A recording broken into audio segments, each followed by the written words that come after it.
Hello friends, வணக்கம். எல்லாரும் எப்படி இருக்கீங்க? இன்றைக்கும் நம்ம ரொம்பவும் த்ரில்லிங்கான சுவாரஸ்யமான ஒரு கதையை பற்றி தான் பார்க்க போகிறோம். வாங்க இப்போ நம்ம குயிக்காக கதைக்குள்ளே போயிடலாம். அத்தியாயம் 1. ரத்னா புன்னகைத்தாள். அவளை புரியாமல் பார்த்த சுந்தர், ரத்னா ஏன் சிரிக்கிற? சுந்தர், நீங்கள் சொல்கிறத நினச்சா எனக்கு சிரிப்பாக வருது. ரத்னா, ஏன் நான் சொல்கிறத நம்ப மாட்டியா? சத்தியமாக நம்ப மாட்டேன் சுந்தர். இந்த காலத்தில் இப்படி கூடவா நடக்கும்? ஏன் நடக்காது? கண்டிப்பாக நடக்கும். உனக்கு நம்பிக்கை இல்லை என்றால் ஏன் கூட வா, நான் உனக்கு காட்டுறேன். சுந்தர் சவாலாக அழைக்க, சரி சுந்தர், நான் உங்க கூட வர தயாரா இருக்கேன். ஆனா நீங்க அதை காட்ட வேண்டும். ரத்னா, இதோ என் கையில இருக்கே இந்த பழங்காலத்து ஓலைச்சுவடி. இதுல தான் அந்த மந்திரம் இருக்கு. இது சாதாரண மந்திரம் இல்லை. செத்தவங்க முன்னாடி இந்த மந்திரம் சொன்னா போதும், செத்தவங்க உடனே எழுந்து உட்கார்ந்துடுவாங்க. அவ்வளவு சக்தியான மந்திரம். இதை உனக்கு உன் கண்ணு முன்னாடியே நிரூபிச்சு காட்டுறேன். அப்பதான் நீ அதை நம்புவ. எப்படி சுந்தர், எப்படி நிரூபிப்பீங்க? அது உனக்கு தேவையில்லாதது. நீ என் கூட வர வேண்டும். எங்க என்று கேட்கக்கூடாது. சரி வரே சுந்தர். எப்போ போக போகிறோம்? இன்னைக்கு ராத்திரி சரியா 12 மணிக்கு.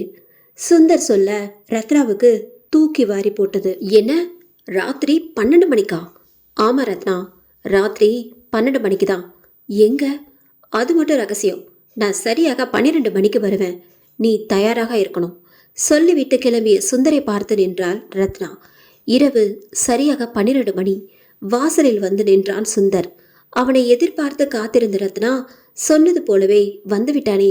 அதுபோல அவன் சொன்னதை போல நிரூபிப்பானா? கிளம்பலாமா சுந்தர்? ரத்னா, நீ உண்மையாக தான் சொல்றியா? என்ன சுந்தர் பின் வாங்குற? நான் ரெடி, கிளம்பலாமா? ரத்னா, நாம போக போற இடத்த சொன்னா நீ இவ்வளோ ஆர்வமா இருக்க மாட்ட. ஏன் வரக்கூட மாட்ட? என்ன என்ன சுந்தர், பயமுத்திரியா? நான் எங்கும் வர தயார். அந்த உண்மையை அறிய ஆவலா இருக்கு. சுந்தர் சிரித்து கொண்டான். போக போற இடம் பற்றி தெரியாம ரொம்ப ஆர்வமாக இருக்கிற. சரி வா போலாம். இருவரும் பைக்கில் அமர்ந்து அந்த இருட்டில் சாலையில் வெளிச்சத்தை கக்கியபடியே அந்த பைக் வேகம் எடுத்து கிளம்பியது. அதே நேரம் அங்கே மறைந்திருந்த ஒரு உருவமும் சத்தமில்லாமல் அவர்களை பின்தொடர்ந்தது. வேகமாக சென்ற அந்த பைக் அந்த கிராமத்தை விட்டு சற்று தள்ளி இருந்த அந்த சுடுகாட்டை அடைந்தது. ரத்னா அதை பார்த்து பெரியதாக திடுக்கிட்டாள். இவள் இதை சற்றும் எதிர்பார்க்கவில்லை. அவள் யாரோ எங்கோ இருந்த இடத்துக்கு அழைத்து போய் அங்கே இந்த மந்திரத்தை உபயோகிப்பான் என்று நினைத்திருந்தாள். ஆனால் இப்படி சுடுகாட்டிற்கு அழைத்து வருவான் என்று கொஞ்சம் கூட நினைத்து பார்க்கவில்லை. சுற்றிலும் இருட்டு, பயங்கர இருட்டு. சுந்தர், என்ன இது? இந்த சுடுகாட்டுக்கு கூட்டிட்டு வந்திருக்க? ரத்னா, நான் ஏற்கனவே சொல்லியிருக்கேன், நான் எங்க உன்னை கூப்பிட்டாலோ நீ வர வேண்டும் என்று. இப்போ ஏன் இப்படி பயப்படுற? துணைக்கு நான் இருக்கேன், பயப்படாம வா. சுந்தர் சொன்னாலும் அவளுக்கு ஏனோ உள்ளுக்குள் நடுக்கம் வந்துவிட்டது. சுந்தர் பேச்சை கேட்டு வந்தது தவறோ என்று நினைக்க தோன்றியது. இருந்தாலும் இறந்தவரை இந்த மந்திரம் சொல்லி உயிர்ப்பித்து எழ வைக்கப் போவதாக சுந்தர் சொல்லுவதை கேட்டு ஆச்சரியமாக அவன் பின்னால் வந்திருந்தாள். இப்போது அந்த இருட்டின் சுடுகாட்டின் உள்ளே மெல்ல நடந்து அவனை பின்தொடர்ந்து கொண்டிருந்தாள். இதயம் பலமாக அடித்து கொண்டது. சுந்தர், உங்க மந்திரத்தை இந்த சுடுகாட்டில் தான் உபயோகிக்க வேண்டுமா? வேற இடமே கிடைக்கவில்லையா? ரத்னா, இந்த மந்திரத்தை உபயோகிக்க வேண்டும் என்றால் ஒரு இறந்த உடல் தேவை. அதுக்கு எங்க போறது? இங்குதான் இறந்த உடல் கிடைக்கும். உடலுக்கு எங்கே போவது? எல்லோரையும் புதைத்து இருப்பார்களே. ஆமா ரத்னா, எல்லோரையும் புதைத்துதான் இருப்பார்கள். உடலை நாம தான் தோண்டி எடுக்க வேண்டும். என்ன, நாம தோண்டி எடுக்க வேண்டுமா? ரத்னா பெரியதாக அதிர்ந்தாள். அதே நேரம் அவர்களை பின்தொடர்ந்த அந்த உருவம் மெல்ல அந்த இருட்டில் அவர்களின் கண்களில் படாமல் சுடுகாட்டின் உள்ளே நுழைந்து ஒரு கல்லறையின் பின்னால் மறைந்து அவர்களையே பார்த்து கொண்டிருந்தது. இங்கே சீதா தயாராக இருந்தால். கோபால் அவளை பார்த்தார். தங்க நிறம் அவள் தேகம். கண்களுக்கு மை தீட்டி நெற்றியில் சந்தனக்கீற்று, அதன் கீழ் சிவந்த குங்குமம், கன்னத்தில் இருபுறமும் மஞ்சள் தடவி அதுவே முகத்துக்கு தனி அழகை கொடுத்தது. சிவந்த உதிரிகள், இளம் பச்சை நிற கைத்தறி பட்டு சேலை, அதற்கு பார்டராக சிவப்பு நிறம், நன்றாக அழகழகான சின்ன சின்ன மயில் புட்டா போட்ட முந்தானை, கருப்பு சாயம் பூசாமலேயே கருகருவென கூந்தல் ஜடை பின்னப்பட்டும் சில கூந்தல் மட்டும் அதோடு சேராமல் தனி ராஜ்யமே நடத்தி கொண்டிருந்தன. ஜடையில் 2 முழம் மல்லிகைப்பூ, அதன் நடுவில் பாதி மலர்ந்த சிவப்பு ரோஜா. தன்னை இமைக்காமல் பார்த்து கொண்டிருந்த தன் கணவன் கோபாலை பார்த்து பொய்யாக கோபம் கொண்டாள். என்னங்க, நான் ரெடி, நீங்க இன்னும் ரெடியாகாம இருக்கீங்க. எல்லார் வீட்லேயும் பெண்கள் தான் ரெடியாக லேட் பண்ணுவாங்க, ஆனா இங்க எல்லாம் தலைகீழா இருக்கு. நான் சீக்கிரம் தயாராயிட்டேன், நீங்க இன்னும் ரெடியாகாம இருக்கீங்க. சீதா, இன்னைக்கு ரொம்ப அழகா இருக்கிற, உன்னை அப்படியே பார்த்துக்கிட்டே இருக்க வேண்டும் போல இருக்கு. அதுவும் இல்லாம இந்த சேலையில் நீ இன்னும் அம்சமா இருக்க தெரியுமா. உன்னை முதலிரவுல பார்த்த அந்த நாள் தான் ஞாபகத்துக்கு வருது. வயசானாலும் உன் அழகு குறையல. சரி, இப்பவே ரொம்ப லேட் ஆயிடுச்சு. இப்படியே பேசிக்கிட்டு காலத்தை கடத்தாதீங்க, சீக்கிரம் தயாராகுங்க. அங்க நமக்காக எல்லோரும் காத்துட்டு இருப்பாங்க. சீதா சொல்ல, இதோ 2 நிமிஷத்துல ரெடியாகி வந்துடுறேன் சொன்ன கோபாலுக்கு வயது 50. முன்தலை கொஞ்சமாக வழுக்கை, கண்ணாடி போட்டிருந்தார். சொன்னது போலவே 2 நிமிடத்தில் வராவிட்டாலும் 10 நிமிடத்தில் வந்து கோட் சூட்டில் அசத்தினார். சீதா வீட்டு வேலையாட்களிடம் சொல்லிவிட்டு வருவதற்குள் கோபால் காரை தயார் நிலையில் வைத்திருந்தார். சீதா வந்து காரில் ஏற கார் சாலையில் இறங்கி வேகம் பிடித்தது. என்னங்க, முகூர்த்த நேரத்துக்குள்ள போய் விடுவோமா? தாராளமாக போய்விடலாம் சீதா, நீ ஒன்றும் பதட்டப்படாத. பொண்ணோட அப்பா ரொம்ப கேட்டுக்கிட்டாருங்க, நான் தான் வந்து தாலி எடுத்து தர வேண்டும் என்று. நாம தாமதமாக போனா நல்லாவா இருக்கும் சீதா? அதுக்கு தானே நான் இவ்வளோ வேகமாக போயிட்டுருக்கேன். கோபால் சொல்லி கொண்டிருக்கும் போதே சீதாவின் ஃபோன் அலறியது.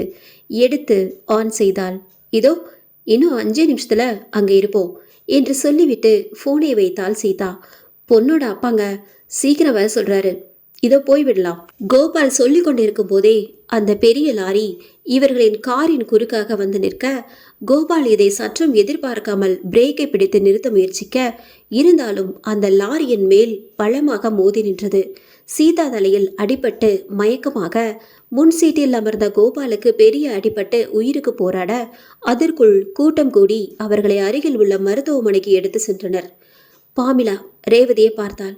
சொல்லு பாமிலா, ஏன் என்னை அவசரமாக வர சொன்ன? எல்லா காரணமாக தான் ரேவதி, அதுக்கு தான் ராத்திரி என்று கூட பார்க்காம உனக்கு ஃபோன் பண்ணி வர சொன்னேன். என்னடி அப்படி தலை போகிற விஷயம் இருக்கு, உள்ளவா. இருவரும் வீட்டின் கூடத்துக்கு வந்தனர். வருவதற்கு முன் கதவை நன்றாக தாளிட்டு வந்தாள் பாமிலா. பாமிலா, இந்த ராத்திரி நேரத்தில் நீ என்னை கூப்பிட்ருக்கேன்னா ஏதோ முக்கியமான காரணம் இருக்கும். சீக்கிரம் சொல்லு, எனக்கு ஆர்வம் தாங்கலை. ரேவதி, ஏன் அவசரப்படுற? முதல்ல உட்காரு. ரேவதி உட்கார்ந்தாள். அவள் அமர்ந்ததும் பாமிலா பக்கத்தில் இருந்த படுக்கையறைக்கு சென்று சில நிமிடங்கள் கழித்து வரும்போது அந்த பழங்காலத்து பெட்டியை கையோடு எடுத்து வந்தாள். அதை பார்த்த ரேவதி வாயை பிளந்தாள்.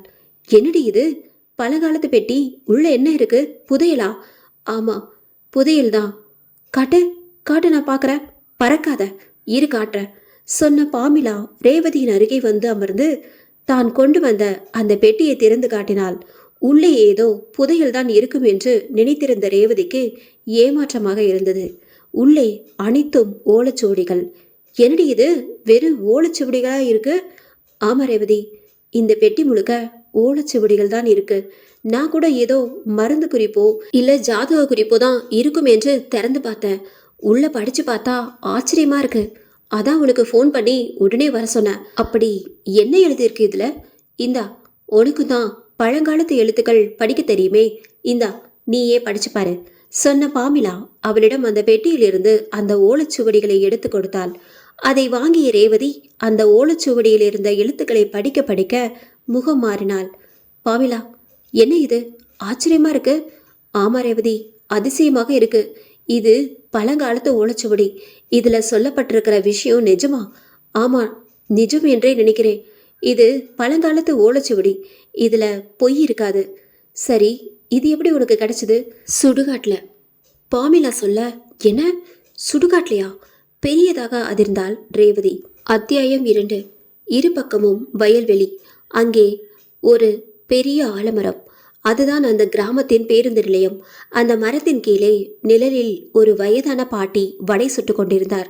உளுந்த வடையின் வாசம் அங்கே போகிறவர்களையும் வருபவர்களையும் இழுக்கும். தாமரைதான் போக வேண்டிய பேருந்துக்காக சற்று நேரம் முன்பே வீட்டை விட்டு கிளம்பி வந்துவிட்டாள். இந்த பேருந்தை தவறவிட்டால் மீண்டும் 1 மணி நேரம் காத்திருக்க வேண்டும். இந்த பேருந்தை பிடிக்கவே கிராமத்திலிருந்து சுமார் 1 கிலோமீட்டர் தூரம் நடந்து வர வேண்டும். வரும்போதாகட்டும் போகும்போதாகட்டும் அலுப்பே தெரியாது. அந்த பசுமையான வயல் வெளியே பார்த்து கொண்டே வந்து விடுவாள். இப்போது சில நாட்களாகவே அந்த அழகான வயல்வெளிகளை கூட பார்க்க பிடிக்கவில்லை அவளுக்கு. காரணம் தங்கராசு. ஆம், அவளுக்காகவே, அந்த அழகு தேவதைக்காகவே அவளுக்கு முன்பாகவே அவள் வரும் வழியில் வந்து காத்திருப்பான். அவள் நிமிர்ந்து கூட பார்க்காமல் இடதுபுறம் நடப்பாள். தங்கராசு வலதுபுறம் நடப்பான். தாமரை தன் முகத்தை கொஞ்சம் கூட திருப்பி பார்க்காமல் பார்வையை மட்டும் நகர்த்தி அவனை பார்ப்பாள். அவன் பார்த்துவிட்டால் சற்றென்று அவள் பார்வை இடதுபுறம் வயல்வெளியில் பாய்ந்துவிடும். அவன் பார்க்காத போது அவனை பார்த்து ரசிப்பாள். தாமரை தன்னை பார்க்க வேண்டும் என்பதற்காகவே இவன் அதிகம் பார்ப்பதில்லை அவளை. அப்படி பார்த்தாலே சற்றென்று தன் பார்வையை திருப்பிக் கொள்கிறாளே தாமரை. இன்றும் அப்படித்தான் அவளுக்கு முன்பாகவே வந்து காத்திருந்து அவள் வந்ததும் அவளுடன் ஜோடியாக இடைவெளி விட்டுத்தான் நடந்து வந்தான். இன்றுதான் முதல் முறையாக அவளிடம் பேசினான். தாமரை, அவன் அழைத்த போது இவளுக்குத்தான் உள்ளுக்குள் என்னென்னவோ செய்தது. மெல்ல நடந்து கொண்டிருந்தவள் நின்றாள். அவனை முழுமையாக நிமிர்ந்து பார்க்க முடியாமல் சற்றென்று தன் பார்வையை தாழ்த்தி கொண்டாள். தாமரை, அவள் மௌனமாக அப்படியே நின்றிருந்தாள். ஏன் தாமரை, என் கூட பேச மாட்டியா? இப்போது நிமிர்ந்து முதன்முறையாக அவனை பார்த்தாள். அந்த ஒரு பார்வையை பார்க்க தங்கராசுவுக்கும் உடல் ஜிவ்வென்று இருந்தது.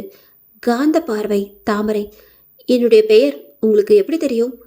தாமரை, உன்னுடைய ஜாதகமே எனக்கு தெரியும். உன்னை நான் எப்போது முதல் முறையாக பார்த்தேனோ அப்பவே உன்னை பற்றி முழுமையாக தெரிஞ்சுக்கிட்டேன். என்னை பற்றி எதுக்கு தெரிஞ்சுக்கிட்டீங்க? காரணமா தான். காரணமா? என்ன காரணம்? தாமரை, உன் பின்னால 3 மாசமாக நாள் தவறாம சுத்துறேன். உனக்கு காரணம் தெரியாதா? தெரியாது. நீங்க என் பின்னாடி 3 மாசமாகவா சுத்துறீங்களா? ஆமா, 3 மாசமாக தான் உன் பின்னாடி நாய்க்குட்டி மாதிரி சுத்திக்கிட்டு இருக்கேன். நீ தான் என்னை பார்க்குற மாதிரியே தெரியல. யார் சொன்னது உங்களை பார்க்கவில்லை என்று? நான் நடந்து போனாலும் என்னோட பார்வை முழுக்க நீங்க தான். உங்களை தவிர என்னோட கண்ணுக்கு வேற எதுவும் தெரியாது. தாமரை, நிஜமா நீ சொல்வது? ஆமா, உங்களை தவிர என்னோட கண்ணுக்கு வேற ஒண்ணுமே தெரியாது. தாமரை, இதுக்கு காரணம் என்ன? ஏன் உங்களுக்கு தெரியாதா?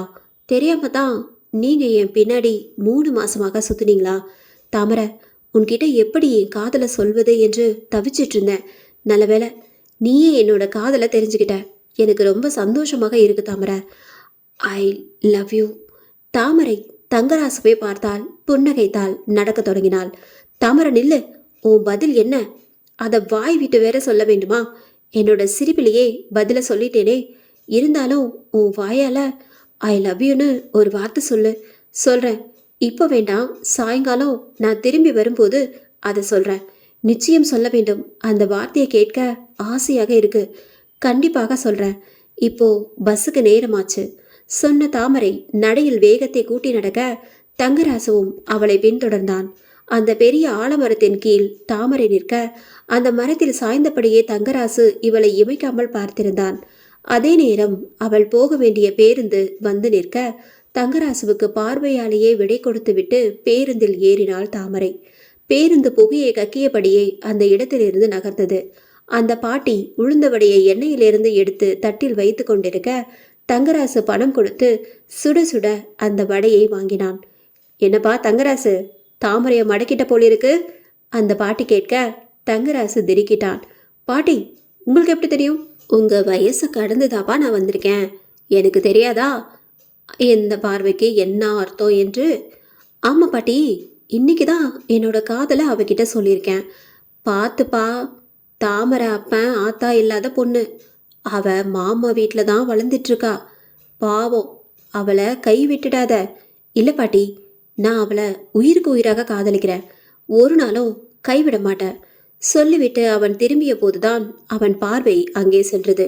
தங்கராசு திடுக்கிட்டான். அங்கே ஒரு சின்னதாக அந்த ஊர் காவல் தெய்வம் போல் கல் வைத்து அதற்கு யாராவது எப்போதாவது பூஜை செய்துவிட்டு போவது வழக்கம். அதுபோல்தான் இன்றும் யாரோ அந்த கல்லுக்கு மஞ்சள் குங்குமம் வைத்து பூ வைத்து வழிபட்டிருந்தார்கள்.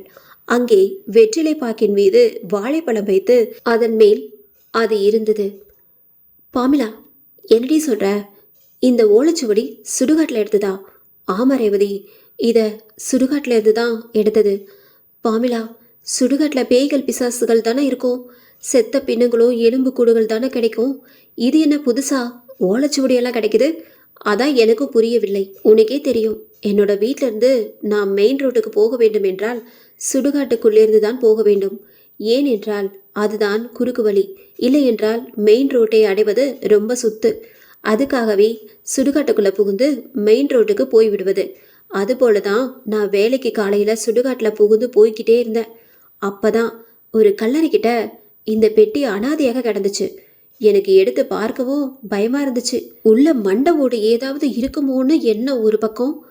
ஆனாலும் இந்த பழங்கால பெட்டியின் வேலைப்பாடும் ஒருவேளை உள்ள ஏதாவது விலை மதிக்க முடியாத புதையல் இருக்குமோன்னு இன்னொரு பக்கம். சரி என்று அந்த பெட்டி இருந்த கல்லறையின் அருகே போய் அந்த பெட்டி எடுத்தேன்.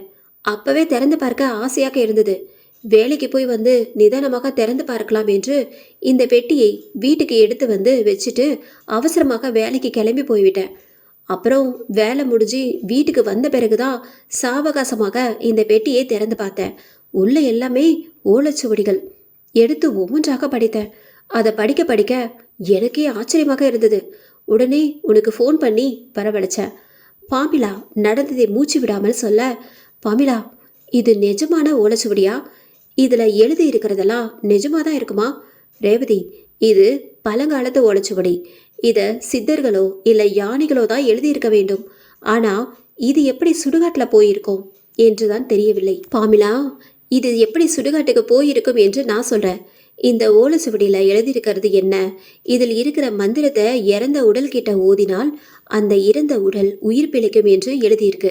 இந்த ஓலைச்சுவடி இதற்கு முன்பு யார் கைகளிலோ கிடச்சிருக்கு. அவங்க இதை பரிசோதிக்க தான் இதை சுடுகாட்டில் கொண்டு வந்திருக்காங்க. சரி, நீ சொல்கிறபடியே வச்சுக்குவோம். எதற்கு அவங்க சுடுகாட்டுக்கு இதை கொண்டு வர வேண்டும்? ஊருக்குள்ளேயே யாராவது இறந்தா பரிசோதிக்கலாமே.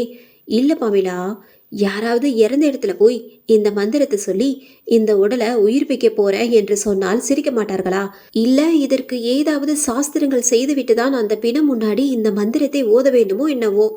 அப்படியே அவர்களிடம் அனுமதி பெற்று இந்த மந்திரத்தை சொன்ன பிறகு அந்த பிணம் உயிர் பெறவில்லை என்றால் பைத்தியம் என்று அடிக்கவே வந்து விடுவார்கள். அதை யோசித்துதான் இவர்கள் சுடுகாட்டுக்கு போய் அங்கே இறந்து கிடந்த ஏதோ ஒரு உடலை தோண்டி எடுத்து பரிசோதிக்க போய் இருக்க வேண்டும். என்ன காரணத்துக்காகவோ தெரியவில்லை, இந்த ஓலைச்சுவடி பெட்டியை அப்படியே போட்டுவிட்டு போயிருக்கிறார்கள். என்னடி ரேவதி, கண்ணில் பார்த்த மாதிரியே அப்படியே சொல்ற? பாமிலா, இது அனுமானம்தான். இதுதான் இப்படிதான் நடந்திருக்கும் என்று உறுதியாக சொல்லவில்லை. இதை பரிசோதிக்க போனவர்கள் ஏன் இந்த ஓலைச்சுவடி பெட்டியை அப்படியே சுடுகாட்டில் விட்டு விட்டு போனார்கள்? யார் அவர்கள் என்று தெரிய வேண்டும். சரி ரேவதி, அடுத்து என்ன பண்ணலாம்? என்ன பண்ணலாம்? ஒன்று, இந்த பெட்டியை இருந்த இடத்திலே வச்சுட்டு நாம தலை முழுகிட வேண்டும். இல்லை என்றால் இதை பிணத்திடம் இந்த மந்திரத்தை சொல்லி பரிசோதிக்க வேண்டும். பாமிலா, அதை நீ தான் முடிவு பண்ண வேண்டும். ஏனென்றால் இது உனக்கு தான் கிடைச்சிருக்கு. ரேவதி, என்ன பண்ணுறதுன்னு தெரியாம தாண்டி நான் உன்னை கூப்பிட்டேன். நீ தான் இதற்கு ஒரு நல்ல வழி சொல்ல வேண்டும். நான் என்னடி சொல்கிறது? இது உனக்கு கிடைச்ச பெட்டி, நீயே ஒரு முடிவு பண்ணிக்க. ரேவதி, இதை நம்ம பரிசோதனை பண்ணி பார்க்கலாமா? இது மட்டும் உண்மையாக நடந்துவிட்டால் நினச்சி பாரு, செத்தவர்களை எல்லாம் உயிர் பெற்றி கோடி கோடியாக பணம் சம்பாதிக்கலாம். யோசனை என்னமோ நல்லா தான் இருக்கு. இந்த மந்திரம் மட்டும் நிஜமாக இருந்தா உண்மையிலேயே கோடி கோடியாக பணம் சம்பாதிக்கலாம். பெரிய பெரிய பணக்காரர்களை உயிர் பிழைக்க வச்சா நீ சொல்வதை போல பணத்தை கொட்டுவாங்க. சரி, இதை எங்கே பரிசோதிப்பது? வேற எங்க? சுடுகாட்டில் தான். பாமிலா, உனக்கு என்ன தைரியம் அதிகம்தான். எப்படி நீ சுடுகாட்டுக்கு போய் புதைச்சிருக்கிற பணத்தை தோண்டி இந்த மந்திரத்தை சொல்லி பரிசோதிப்ப? அதுவும் சுடுகாட்டில். நினைச்சாவே திக்குன்னு இருக்கு.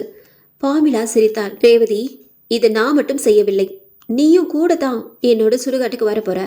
பாமிலா சொல்ல, என்ன நான் கூடவா? பெரியதாக அதிர்ந்தாள் ரேவதி. அது ஒரு தனியார் மருத்துவமனை. சீதாவும் கோபாலும் கை கால்கள் கட்டப்பட்டு படுக்கையில் கிடக்க சீதா மெல்ல கண்களை திறந்தாள்.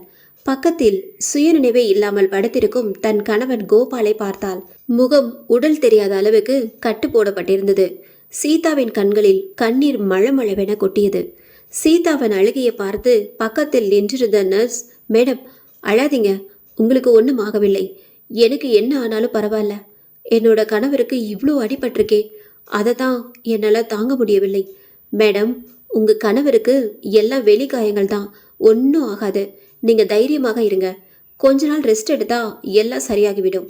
முகம் கூட தெரியாத அளவுக்கு இவ்வளோ கட்டு போட்டிருக்காங்க. பயப்பட வேண்டாம் என்று சொல்கிறீங்க. எப்படி பயப்படாமல் இருப்பது? அந்த வலியும் வேதனையும் அந்த கடவுள் எனக்கு கொடுத்துருக்க கூடாதா? மேடம், நீங்கள் பயப்படுற மாதிரி அவருக்கு ஒன்றும் இல்லை. நீங்கள் அமைதியாக படுங்க. உங்களுக்கும் தலையில் பலமாக அடிபட்டிருக்கு. டென்ஷன் எடுத்துக்காதீங்க. அமைதியாக படுங்க. அவரை இந்த கோலத்தில் பார்க்க வேதனையாக இருக்குது. என்னால் தான் இவருக்கு இந்த நிலை. நான் தான் காரை வேகமாக ஓட்ட சொன்னேன். அப்படி ஓட்ட போய் தான் இவருக்கு இப்போது இந்த நிலை.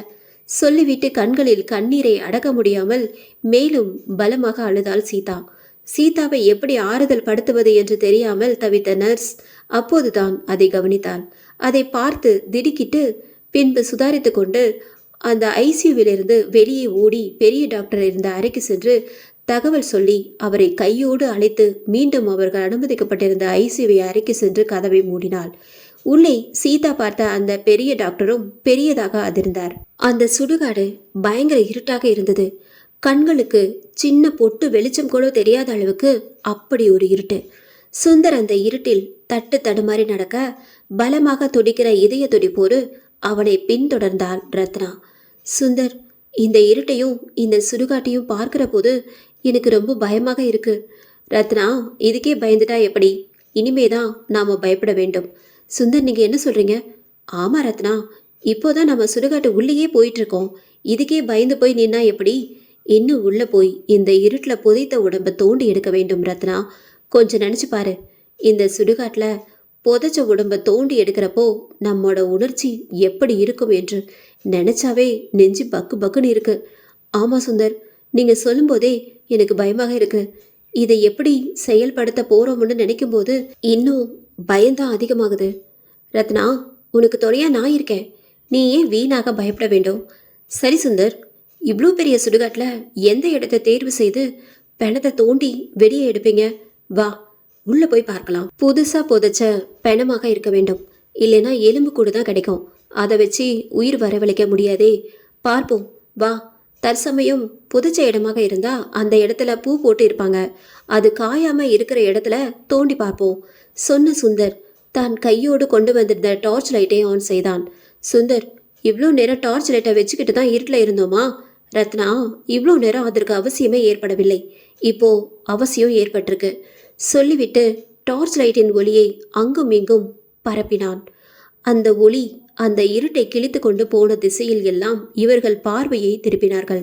ஒரு சிறிய மரத்தின் கீழே பூக்கள் இன்னும் காயாமல் வாடாமல் தெரிய அந்த இடத்தை சற்று நேரம் அந்த டார்ச்சின் ஒளியை அங்கே நிறுத்தினான். ரத்னா அங்கே பார்க்க, ரத்னா பாரு, பூவெல்லாம் இன்னும் காயாம அப்படியே இருக்கு. இன்றுதான் இங்கே வந்து புணத்தை புதைத்திருக்க வேண்டும். வா, அங்கு போய் பார்ப்போம் சொல்லியபடியே அந்த இடத்தை நோக்கி சுந்தர் போக அவனை தொடர்ந்து சென்றாள் ரத்னா. அந்த இடத்தில் அருகே போய் நின்று டார்ச் லைட்டின் ஒளியை பரப்பி பார்க்க அங்கே சிதறியிருந்த பூக்கள் இன்னும் வாடாமல் அப்படியே இருந்தது. இதைத்தான் நாம தோண்ட போறோம். சுந்தர், எப்படி தோண்ட போற? கடப்பாரை, மண்வெட்டி எல்லாம் வேண்டுமே. எல்லாம் என்னோட வண்டியில இருக்கு, நீ போய் எடுத்துக்கிட்டு வா சுந்தர் சொல்ல திடுக்கிட்டாள் ரத்னா. என்ன, நானா? என்னால முடியாது. வரும்போதே எடுத்துக்கிட்டு வருவதற்கு என்ன? இதுக்காக தனியா ஒரு வாட்டி போக வேண்டுமா? ஆர்வத்துல மறந்துட்டேன். நீ போகாத, இங்கே இரு, நான் போய் எடுத்துக்கிட்டு வரேன். என்ன, நான் மட்டும் இங்கேயே தனியாக என்னால இருக்க முடியாது. நானும் உங்க கூட வரேன். சரி நட, போய் 2 பேரும் எடுத்துக்கிட்டு வருவோம். இருவரும் மெல்ல டார்ச் லைட்டை அடித்து வழியை பார்த்தபடியே வண்டியை நோக்கி போனார்கள். சுந்தர், இது நமக்கு தேவைதானா? எதுக்கு தேவையில்லாத வேலை? ரத்னா, உனக்கு வாக்கு கொடுத்துட்டேன், அதை நிரூபிக்க வேண்டாமா? அதுவும் இல்லாம இதை நாம பரிசோதித்த மாதிரியும் ஆகும். அதான். சுந்தர் டார்ச் லைட்டை ரத்னாவிடம் கொடுத்துவிட்டு பைக்கில் அமரும் சீட்டு அருகே கடப்பாரியை வைத்திருந்தான். வண்டியின் முன்பு மண்வெட்டியை வைத்திருந்தான். அவைகளை எடுத்துக்கொண்டு மறுபடியும் சுடுகாட்டின் உள்ளே வெளிச்சத்தை பரப்பியபடியே நடந்து போக, அதே நேரம் ரத்னா சும்மா இருக்காமல் தன் கையில் இருந்த டார்ச் லைட்டை அங்கும் இங்கும் அந்த சுடுகாட்டில் அடிக்க அப்போதுதான் அந்த கல்லறையின் பின்புறம் மறைந்திருந்த அந்த உருவம் ரத்னாவின் கண்ணில் பட ரத்னா பெரியதாக திடுக்கிட்டாள். அத்தியாயம் 3. மாலை. டவுனிலிருந்து வந்த பேருந்து அந்த பெரிய ஆலமரத்தின் கீழ் நிற்க சில பெருசுகளும் அவர்கள் இறங்கிய பின்பு தாமரையும் இறங்க, அதே நேரம் தாமரையின் கண்கள் சுற்றிலும் பார்வையை திருப்பி பார்த்தாள். இத்தனை நாட்கள் தினமும் இதே வேலை என்பது போல் தங்கராசு தாமரைக்காக காத்திருப்பான். இன்று அவன் இல்லை. இன்று காலைதான் அவன் தன் காதலை இவளிடம் தெரியப்படுத்தி இருந்தான். அதே நேரம் அவள் வாயால் தன்னிடம் ஐ லவ் யூ என்று சொல்ல கேட்டிருந்தான். தாமரையும் அந்த வார்த்தையை மாலையில் சொல்வதாக தெரியப்படுத்துவதாக சொல்லியிருந்தாள்.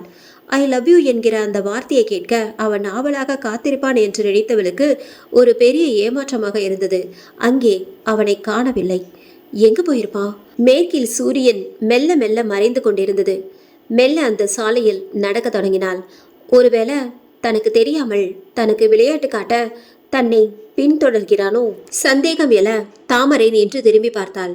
பேருந்தில் அவளுடன் இறங்கிய 2 பெருசுகள் தான் மெல்ல தள்ளாடியபடியே நடந்து வந்து கொண்டிருந்தனர். அவன் சொல்லிவிட்டான் ஐ லவ் யூ என்று. இவள் சொல்லவில்லை. அதை சொல்லத்தான் அதிக எதிர்பார்ப்போடு வந்திறங்கினாள். வந்து பார்த்தால் அவன் இல்லை. அவனுக்கு தன்னை பிடிக்கவில்லையா? அதே போல தாமரையின் காதலையும் அவள் வாயால் சொல்ல சொன்னானே, அதை கேட்க அவன் அல்லவா அவள் வருகைக்காக காத்திருக்க வேண்டும். அப்படி அவன் காத்திருந்தால் இவள் எவ்வளவு மகிழ்ந்திருப்பாள். பேருந்தில் வரும்போது ஐ லவ் யூ என்கிற வார்த்தையை கற்பனையில் அவனுக்கு சொல்லி எவ்வளவு ஒத்திகை பார்த்திருப்பாள். அந்த ஒரு வார்த்தையை சொன்ன பிறகு எவ்வளவு வெட்கப்பட்டிருப்பாள். நினைத்து நினைத்து சந்தோஷப்பட்டு சிரித்து கொண்டாள். பேருந்தில் இவளுடன் பயணித்தவர்கள் கூட இவளை ஒரு மாதிரியாக பார்த்தார்களே, அத்தனையும் ஏமாற்றமாக போய்விட்டது அவளுக்கு. வீட்டுக்கு போய் முகம் கழுவி முகத்தை ஒற்றி எடுத்துக்கொண்டு கண்ணாடி முன்பு நின்று முகத்தை பார்த்தாள். அந்த முகம்தான் ஏமாற்றப்பட்டதை எவ்வளவு அழகாக காட்டிக் கொண்டிருந்தது. முகத்தை இயல்புக்கு கொண்டு வர முயற்சித்து தோற்று போனாள். முகத்தில் பவுடரை அப்பி நெற்றியில் ஸ்டிக்கர் பொட்டை வைத்துக்கொண்டு சமையல் அறைக்கு வந்தாள். சுட சுட காஃபி குடிக்க வேண்டும் போலிருந்தது. 2 நிமிடத்தில் காஃபி கலந்து மொட்டை மாடிக்கு எடுத்து சென்று சுற்றிலும் இருந்த தோட்டத்தை பார்த்து ரசிக்க முடியவில்லை. காஃபியை பருக ஆரம்பித்தாள். மெல்ல இருட்டத் தொடங்கிய வேளை இறுதியாக ஒரு முடிவுக்கு வந்தாள். நாளை காலை அவன் எதிரில் பட்டால் அவனிடம் பேசக்கூடாது, ஏன் பார்க்க கூட கூடாது. நினைத்தபடியே மாடிப்படி இறங்கி கீழே வந்தாள். இந்த மனது எதை நினைக்கக்கூடாது என்று கட்டளை இடுகிறோமோ அப்போதுதான் அந்த மனது திரும்ப திரும்ப அதையே நினைக்க தோன்றுகிறது. அவனை மறக்க நினைத்து மறக்க முடியாமல் தவித்தாள் தாமரை. இங்கே பாமிலா, என்னடி சொல்ற? சுடுகாட்டுக்கா? ஆமா ரேவதி, சுடுகாட்டுக்கு தான். அங்கதான் பெணம் இருக்கும், அதை வச்சு பரிசோதிக்கலாம். பாமிலா, சுடுகாட்டுக்கு போறது என்னவோ காய்கறி மார்க்கெட்டுக்கு போவதை போல சொல்ற நீ சொல்றது சுடுகாடு. அங்க ஜனங்கள் இருக்க மாட்டாங்க, ஆவிகளும் பேய்களும் தான் அங்க சுத்திட்டு இருக்கோம். நாம போனா உயிரோட திரும்புவோமா என்பதே சந்தேகம்தான். ரேவதி, நீ தமிழ் சினிமாவை நிறைய பார்ப்ப என்று நினைக்கிறேன். அதுல தான் சுடுகாட்டுல பேயையும் பிசாசியும் அப்படி காட்டுவாங்க. நிஜத்துல எல்லாம் அப்படி இல்லை. சுடுகாடு என்பது இறந்தவர்களை புதைக்கிற ஒரு இடம்தான். உயிர் உள்ள மனிதர்கள் மூலமா தான் யாருக்கும் ஆபத்து. அவர்கள் உயிர் இல்லாத உடல்கள் மட்டும்தான். அந்த உடல்களால நமக்கு என்ன ஆபத்து வந்து விட போகிறது? பாமிலா, நீ சொல்றத கேட்கறதுக்கு நல்லா தான் இருக்கு. இருட்டு, அந்த சுடுகாடு, இதையெல்லாம் கற்பனை பண்ணிப்பாரு. நம்ம 2 பேரும் பொண்ணுங்க, யாரோட துணையும் இல்லாம அங்க போவது எவ்வளவு பெரிய ஆபத்து தெரியுமா? ரேவதி, நீ புத்தகங்களுக்கு பழைய கதைகள் எழுதியிருக்கிற. அத்தனையும் திகில் கதைகள், மர்மம் நிறைந்தவை. உன்னுடைய கதைகள் ஒன்று கூட விடாமல் படிச்சவ நான். நீ எழுதுகிற கதைகளை போலதான் நீ துணிச்சலாக தைரியமும் நிறைந்தவளாக இருப்ப என்று நினைச்சேன். இப்போதான் தெரியுது நீ எவ்வளவு பெரிய கோழையாக இருக்கிற என்று. பாமிலா, நீ இப்படி சொன்னா மட்டும் நான் உன் கூட சுடுகாட்டுக்கு வந்து விட மாட்டேன். நான் திகில் கதைகள் எழுதுகிறேன் என்றால் அது கற்பனை. என்னோட கற்பனை தான் எழுத்து வடிவமாக வருது. ஆனா நிஜம் வேறு. நிஜத்துல நான் பயந்த சுபாவம். எனக்கு சுடுகாடு என்றால் பயம். நான் எப்படி உனக்கு துணையாக வர முடியும் பாமிலா? என்னை மன்னிச்சிடு. ரேவதி, ஏன் உனக்கு புரிய மாட்டேங்குது? நீ நினைக்கிற மாதிரி சுடுகாட்டில் ஒன்றும் இருக்காது. உனக்கு துணையா நான் இருக்க போறேன். அப்புறம் எதற்கு பயம்? பாமிலா, இவ்வளோ தைரியம் சொல்ற நீயே தனியா போகலாமே. நீ என்னை துணைக்கு கூப்பிடுற என்றால் நீயும் பயப்படுற என்று தானே அர்த்தம். சுடுகாடு என்றால் உனக்கும் பயம் இருக்குதானே? ரேவதி, இப்ப சொல்றேன் கேளு. எனக்கும் சுடுகாடு என்றால் பயம் இருக்கதான் செய்யுது. ஆனா கொஞ்சம் நினைச்சு பாரு. இந்த ஓலைச்சுவடியில இருக்கிற மந்திரத்தை இறந்த உடல் கிட்ட சொல்லி அந்த உடல் உயிர் பிழைச்சா நம்மளோட நிலைய நினைச்சு பாரு. கோடி கோடியாக பணம் கொட்டும். பணத்துல பொருளுவோம். நம்மளோட நிலையே மாறி போகும். நம்ம பழுத்த மாமரத்துல மேல கல் எறிய போறோம். விழுந்தா மாங்காய், போனா கல்லு. பாமிலா, இதே வார்த்தைய கொஞ்சம் மாத்தி யோசிச்சு பாரு. எப்படி? வந்தா பணம், போனா உயிர். பணம் நம்ம எப்ப வேணாலும் சம்பாதிச்சு கொள்ளலாம். உயிர் போனா வருமா?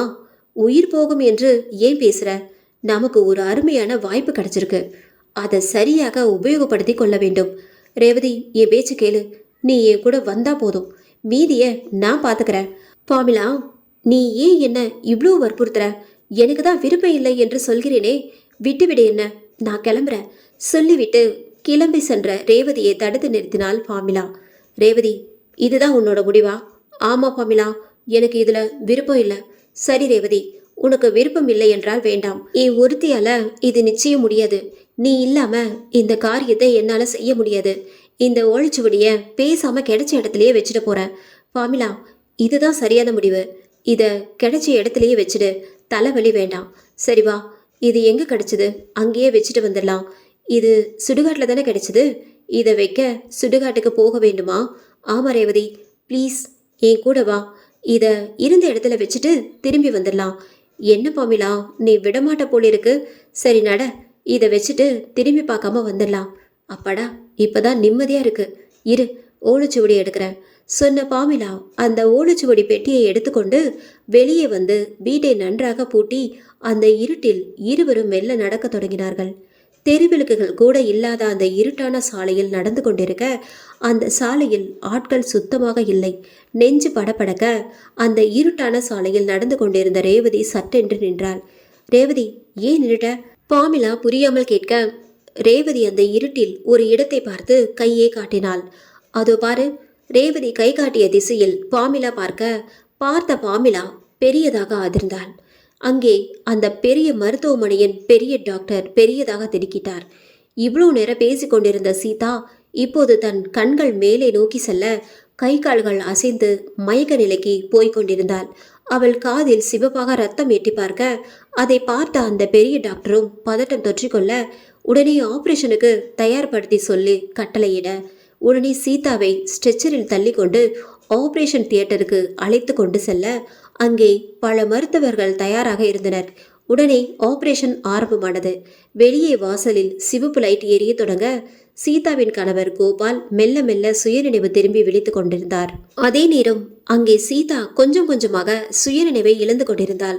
ரத்னா பெரியதாக திடுக்கிட்டாள். தன் கையில் இருந்த டார்ச் லைட்டை அந்த சுடுகாட்டில் அங்கும் இங்கும் ஒளியை ஆட்டிக்கொண்டே போக அதே நேரம் அந்த டார்ச்சின் ஒளி அந்த கல்லறையின் மேல் பட அந்த வெளிச்சத்தில் அந்த உருவம் அவள் கண்களுக்கு தெரிந்து பெரியதாக திடுக்கிட்டாள். அது மனித உருவமா அல்லது பேயா? ஏன் இப்படி மறைந்திருந்து பார்த்து கொண்டிருக்கிறது? சுந்தர், அதோ பாருங்க, அந்த கல்லறையில் பக்கத்துல ஒரு உருவம் மறைஞ்சிருந்து நம்மளையே பார்த்துக்கிட்டு இருக்கு. ரத்னா, நீ என்ன சொல்ற? இந்த சுடுகாட்டுல மனித உருவமா? எங்கே காட்டு. ரத்னா திரும்பவும் அதே கல்லறையின் மேல் டார்ச் லைட்டின் ஒளியை படரவிட்டாள். அங்கே இப்போது எந்த உருவமும் கண்களுக்கு தெரியவில்லை. ரத்னா இப்போது வியர்க்க ஆரம்பித்தாள். சற்று நேரம் முன்பு தெரிந்த அந்த மர்ம உருவம் இப்போது கண்களுக்கு தெரிந்திருந்தால் கூட இப்படி வியர்த்திருக்க மாட்டாள். கண்களுக்கு தெரிந்த அந்த உருவம் இப்போது தெரியவில்லையே. அது என்ன மனித உருவமா அல்லது பேயா? அதற்குள் மறைந்தே போச்சே. இவ்வளவு குறுகிய நேரத்தில் அந்த உருவம் மறைந்ததென்றால் அது மனித உருவமாக இருக்காதே. ரத்னா, நீ என்ன சொன்ன? அந்த உருவம் இல்லையே. இல்லை சுந்தர், நான் பார்த்தேன். அந்த உருவம் நம்மளையே மறைந்திருந்து பார்த்துக்கிட்டே இருந்துச்சு. அதோட கண்கள் வெள்ளையாக. சரி, இப்போ எங்கே போச்சு? அதான் யோசிக்கிறேன். என் 2 கண்ணாலே பார்த்தேன். சரி வா, கிட்ட போய் பார்ப்போம். வேண்டாம் சுந்தர், எனக்கு பயமா இருக்கு. ரத்னா, அப்படி இல்லை. நம்ம காலில் முள்ளு குத்திக்கிட்டா அதை அப்படியே விட்டுடக்கூடாது. அந்த முள்ளை உடனே எடுத்து விட வேண்டும். இல்லைனா நம்மளை நிம்மதியாக இருக்க விடாது. வா ரத்னா, கிட்ட போய் பார்ப்போம். சுந்தர் பிடிவாதமாக அவள் குறிப்பிட்ட கல்லறையின் அருகே நகர வேறு வழி இல்லாமல் ரத்னா அவனை தொடர்ந்தாள். அந்த குறிப்பிட்ட கல்லறையின் அருகே சென்று, சுந்தர் பாருங்க, இங்கிருந்து தான் அது நம்மளை பார்த்துக்கிட்டே இருந்துச்சு. அந்த இடத்தில் டார்ச்சின் ஒளியை அப்படியே நிறுத்தினாள். சுந்தர் அந்த இடத்தில் பார்த்தான். அங்கே எதுவுமே இல்லை. அது போதாதென்று அவளிடமிருந்த டார்ச்சை வாங்கி அந்த கல்லறையே ஒரு சுற்றி சுற்றி வந்து விட்டான். இப்ப நிம்மதியா? நீ அப்படி பார்த்தது டார்ச் வெளிச்சத்துல ஏதோ நிழலாக இருக்கும். நீ அதை பார்த்து பேயோ இல்லை மனுஷனான்னு நினச்சிட்ட. சரி ரத்னா, வா, நேரம் ஆகுது, வந்த வேலையே முடிப்போம். இப்போது சுந்தர் பூக்கள் இன்னும் வாடாமல் அப்படியே இருக்கும் அந்த இடத்தை நோக்கி நடந்தான். அவள் எங்கே மறுபடியும் பயந்து விடுவாளோ என்று தன் கூடவே அழைத்து சென்றான். சுற்றிலும் இருட்டு. அந்த டார்ச்சின் ஒளியே தவிர வேற ஒரு ஒளி இல்லை. வானத்தில் கூட நிலவு இல்லை. ரத்னா, இன்னைக்கு அமாவாசையா? பாரு, வானத்துல கூட நிலவு இல்லை. ஆமா சுந்தர், இன்று அமாவாசையாகத்தான் இருக்க வேண்டும். அதான் நிலவு கூட கண்ணுக்கு தெரியவில்லை. ரத்னா, தெரிஞ்சோ தெரியாமலோ நாமே நல்ல நாளில் தான் இங்கே வந்து இந்த வேலையை தொடங்கி இருக்கிறோம். இந்த மாதிரி காரியங்கள் செய்ய அமாவாசை தான் சிறந்த நாள்.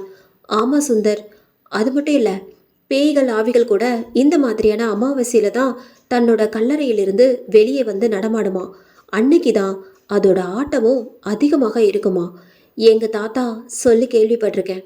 ரத்னா அப்படி சொல்ல சுந்தர் அவளை முறைத்தான். அவன் கோப பார்வை அந்த இருட்டில் அவளுக்கு தெரியவில்லை. சுந்தர், ஏன் நின்னுட்டீங்க என்று ரத்னா கேட்க, ஒன்றும் இல்லை, நீ சொல்றத பார்த்தா பயம் இல்லாதவர்கள் கூட பயம் வந்துவிடும் போல. சுந்தர், நீங்க பயப்பட வேண்டும் என்று நான் இதை சொல்லவில்லை. பெரும்பாலும் அமாவாசை என்றாலே பேய்களுக்கும் மாவிகளுக்கும் உகந்த நாள் என்று சொல்ல வந்தேன், அவ்வளோதான். இனி இவளிடம் பேசினால் நம்மையும் பயமுறுத்துவாள். வந்த வேலையை கவனிப்போம். தீர்மானித்தவன் நடந்து அந்த குறிப்பிட்ட இடத்தை அடைந்தான். ரத்னா, இந்த டார்ச் வெளிச்சத்தை எங்கும் அடிக்காத, இதோ இங்க மட்டும் வெளிச்சம் படும்படியாக அடி, போதும் என்று சொல்லிவிட்டு பக்கத்தில் இருந்த கல்லறையின் மேல் தன்னிடம் இருந்த ஓலைச்சுவடி பெட்டியை அங்கே பத்திரமாக வைத்துவிட்டு டார்ச் லைட்டை அவரிடம் கொடுத்து கடபாரியை அந்த இடத்தில் ஓங்கி குத்த அது சிரமமே இல்லாமல் உள்ளே போனது. சுந்தர் மடமடவென பள்ளம் தோண்டி சுமார் 2 அடி தோண்டிவிட்டான். உடல் முழுக்க வியர்த்து போனது. ரத்னா டார்ச் லைட்டை நகர்த்தாமல் அப்படியே அவன் பள்ளம் தோண்டி கொண்டிருந்த இடத்திலிருந்து அப்படியே பிடித்திருந்தாள். அப்பொழுதுதான் அவள் அப்படி நினைத்து கொண்டாள். சுந்தர் பள்ளம் தோண்டி கொண்டே இருக்க அங்கே புதித்த பிணம் இல்லாமல் இருக்க அவன் குழம்பி போகிறான். என்ன இது, தோண்ட தோண்ட பள்ளம் தான் பெருசாகிக் கொண்டே இருக்கிறது, புதித்த பிணம் எங்கே காணவில்லை என்று கேட்க, அப்போது அந்த பிணம் ரத்னாவின் பின்புறம் இருந்து வந்து, நான் இங்கே தான் இருக்கிறேன், உள்ளே புழுக்கமாக இருந்தது, அதான் வெளியே வந்து காத்து வாங்கிக்கிறேன் என்று தன் பின்னால் இருந்து சொன்னால் எப்படி இருக்கும்? இதுபோலதான் கற்பனை செய்து கொண்டு அவளே அதை நினைத்து உள்ளுக்குள் நடுங்கிக் கொண்டிருக்க சுந்தர் விடாமல் பள்ளம் தோண்டி கொண்டே இருந்தான். இன்னும் உள்ளே புதித்த பிணம் எட்டி பார்க்கவில்லை. இன்னும் பிணம் கிடைக்கவில்லை என்றால் ஒருவேளை தான் கற்பனை செய்தது போல் இருக்குமோ? சுந்தர், இவ்வளோ பெரிய பள்ளம் தோண்டிட்டீங்க, இன்னும் பணம் கிடைக்கவே இல்லையே.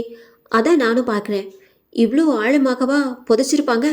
தான் கற்பனை செய்து பார்த்ததை சொல்வோமா? வேண்டாம், அதுக்கும் கத்துவான் என்று நினைத்தவள் அமைதியானாள். சுந்தர், இந்த குழியில ஆணோட பிணம் எதிர்பார்க்குறீங்களா இல்லை பெண்ணோட பிணத்தை எதிர்பார்க்குறீங்களா? சுந்தர் செய்து கொண்டிருந்த வேலையை விட்டுவிட்டு அவளை பார்த்தான். சுந்தர், ஏன் இப்படி பார்க்குறீங்க? ரத்னா, இந்த நேரத்தில் உனக்கு எப்படி இப்படியெல்லாம் கேட்க தோணுது? இல்லை, சும்மா தான் நின்றுட்டுருக்கேன், ஏதேதோ கற்பனைகள், அதெல்லாம் சொன்னால் நீங்கள் பயந்துடுவீங்க. அம்மா தாயே, நீ ஒன்றும் சொல்லாத, என்னை வேலை செய்ய விடு. சரி சுந்தர், இந்த கேள்விக்கு மட்டும் பதில் சொல்லிடுங்க.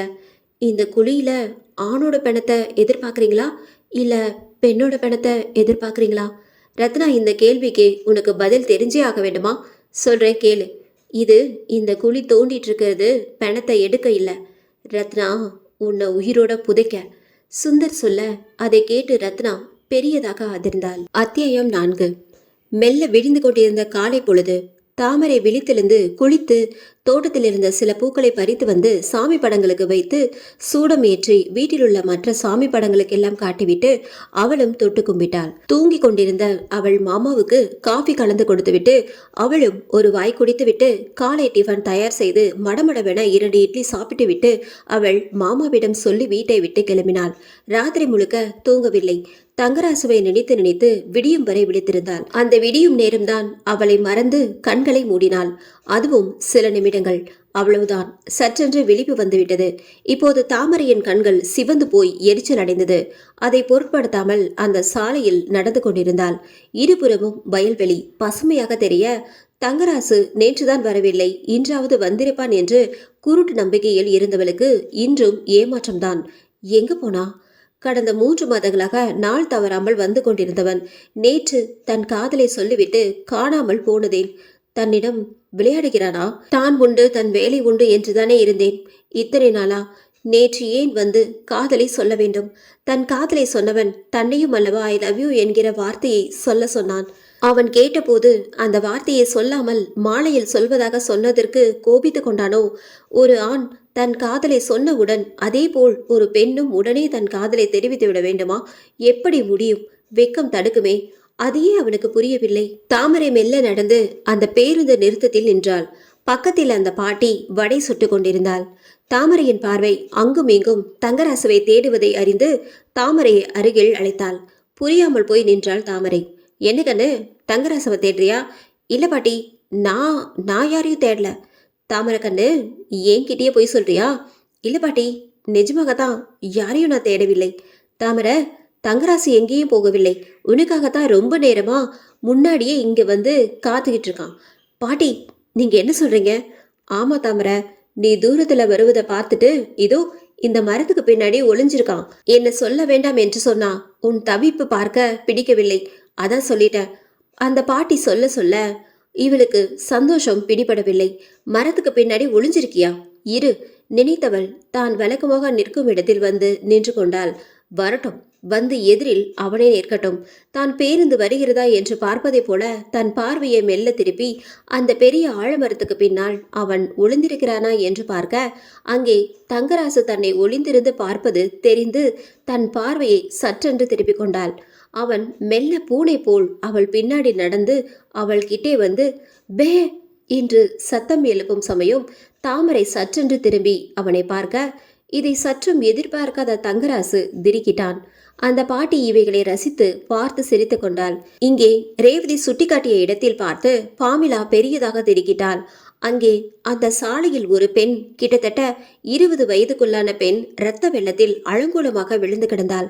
ரேவதி, என்னடி இது? யார் இந்த பொண்ணு? யாராவது அடிச்சு கொலை பண்ணிருப்பாங்களோ? தெரியல பாமிலா, உடம்பு பூரா ரத்தம் இருக்கு. உயிர் இருக்கா இல்ல இறந்துட்டாலா தெரியலையே. ரேவதி, போய் பாப்போமா? பாமிலா, வாய் மூடு. யார் எப்படி போனா நமக்கு என்ன? பேசாம வா. இல்ல ரேவதி, பார்க்க பாவமா இருக்கு. உயிர் இருக்கா இல்லையா என்று மட்டும் பார்த்துட்டு வருவோம். பாமிலா, எனக்கு பயமா இருக்கு. நமக்கு எதுக்கடி பம்பு? ரேவதி, எனக்கு ஒரு யோசனை. என்ன யோசனை? இதோ நம்ம கிட்ட இருக்கிற இந்த ஓலைச்சுவடி மந்திரத்தை வச்சு அவள் இருந்திருந்தா அவளை இந்த மந்திரத்தை சொல்லி உயிர் கொடுக்கலாமே. பாமிலா, இந்த ஓலைச்சுவடியில இருக்கிற மந்திரம் உண்மையாவே வேலை செய்யும் என்று முடிவே பண்ணிட்டியா? ரேவதி, இதுல என்ன சந்தேகம்? கொஞ்ச நேரம் முன்னாடிதான் இது நிஜமான ஓலைச்சுவடி, முனிவர்களோ யானைகளோ எழுதியிருக்க வேண்டும் என்று சொன்ன. இப்போ நீயே சந்தேகப்படுறியே. அப்ப சொன்ன நீ இப்படி பரிசோதனைக்கு இறங்குவ என்று யாருக்கு தெரியும்? ரேவதி, நாம சுடுகாட்டுக்கு போகாம இந்த ஓலைச்சுவடியை சோதிக்க நமக்கு ஒரு அருமையான வாய்ப்பு கிடைச்சிருக்கு. எப்படி? அதோ அந்த பெண் இறந்துதான் இருக்கும் என்று நினைக்கிறேன். கொஞ்சம் கூட அசைவு இல்லை. பாமிலா, மயக்கம் போட்டாலும் அசைவு இருக்காது. ரேவதி, அது எனக்கு தெரியும். அந்த பெண்ணுக்கு பட்டிருக்கிற காயங்களை பார்த்தா நிச்சயமாக உயிர் இருக்கிற மாதிரி தெரியல. பேசாம அந்த பொண்ணை நம்ம வீட்டுக்கு தூக்கிட்டு போய் அங்க வச்சு இந்த ஓலைச்சுவடியில இருக்கிற மந்திரத்தை ஓதுவோம். அவள் உயிர் பிழைச்சிட்டா நம்ம காட்டுல பணமழை தான். பாமிலா, எனக்கு பயமா இருக்கு. ஏதோ விபரீதம் நடக்கும்னு என்னோட உள்மனசு சொல்லுது. வேண்டாம், நம்ம வேலையை பார்த்துக்கிட்டு நாம் பேசாம போய் விடுவோம். ரேவதி, புரிஞ்சுக்கோ. இந்த மந்திரத்தை பரிசோதிக்க உன்னை சுடுகாட்டுக்கு கூப்பிடல. இந்த பெண்ணை தூக்கிக்கிட்டு பக்கத்துல இருக்கிற என்னோட வீட்டுக்கு தான் போக போறோம். அங்க என்ன விபரீதம் ஆகிடும்? அப்படி அந்த மந்திரம் பொய்யாக இருந்தா இதே உடலை எடுத்துக்கிட்டு வந்து இருந்த இடத்துல போட்டுடுவோம். எந்த தலைவலியும் இருக்காது. பாமிலா, அவ்வளோ சிரமம் எதற்கு? இதோ இது அந்த பொண்ணுக்கிட்டேயே நாமளே போய் நம்ம கிட்ட இருக்கிற ஓலைச்சுவடியில இருக்கிற மந்திரத்தை இப்பவே அந்த மந்திரத்தை ஓதுவோம். தேவையில்லாம இந்த பொண்ணை எதற்கு வீட்டுக்கு எடுத்துக்கிட்டு போய் சிரமப்பட வேண்டும்? யோசனை நல்லா தான் இருக்கு. நாம அந்த பொண்ணுக்கிட்ட இந்த மந்திரத்தை சொல்லுற நேரத்துல யாராவது தெருவில் பார்த்துட்டா நம்ம நிலைமையை நினைச்சு பாரு. அப்புறம் போலீஸ் வந்து நம்மளை ஜெயிலில் தள்ளிடுவாங்க. அதுவும் இல்லாம இந்த ரோட்ல அந்த மந்திரத்தை சொன்னா யாராவது வந்துடுவாங்களா, யாராவது பார்த்துடுவாங்களோன்னு பயந்துகிட்டே மந்திரத்தை தவறாக கூட உச்சரிக்க வாய்ப்பு இருக்கு. நாம் அந்த உடலை நம்ம வீட்டுக்கு எடுத்துக்கிட்டு போய் விட்டால் நிம்மதியாக, யாரோட பயமும் இல்லாமல், தொந்தரவும் இல்லாம நிம்மதியாக நிதானமாக எத்தனை முறை வேண்டும் என்றாலும் அந்த மந்திரத்தை சொல்லி பரிசோதிக்கலாம். சரி, இப்போ முடிவா என்ன சொல்ற? பேசாம அந்த உடலை நம்ம வீட்டுக்கு தூக்கிட்டு போய் விடுவோம். இங்கிருந்து பக்கம் தானே வீடு. சரி, நட. ரேவதி சம்மதம் சொல்ல மகிழ்ந்து போன பாமிலா புதிய புத்துணர்ச்சியோடு அந்த உடலை நோக்கி நடந்தாள். அவளை பின்தொடர்ந்த ரேவதிக்கு தான் இப்போது நெஞ்சு அளவுக்கு அதிகமாக துடிக்க தொடங்கியது. மருத்துவமனை.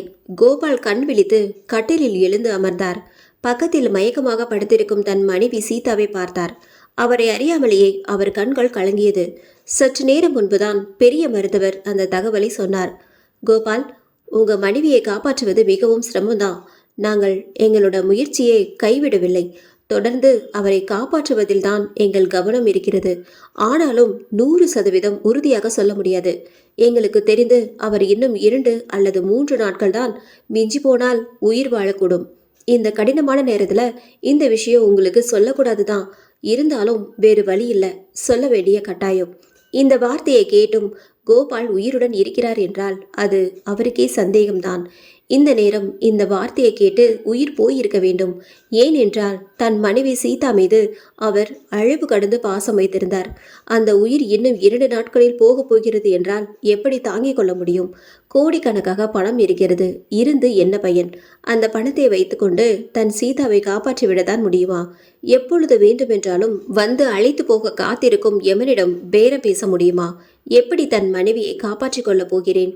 கோபால் கவலையோடு நினைத்து கொண்டிருக்கும் அதே நேரம் அந்த உருவம் அவரை நோக்கி உள்ளே வந்து கொண்டிருந்தது.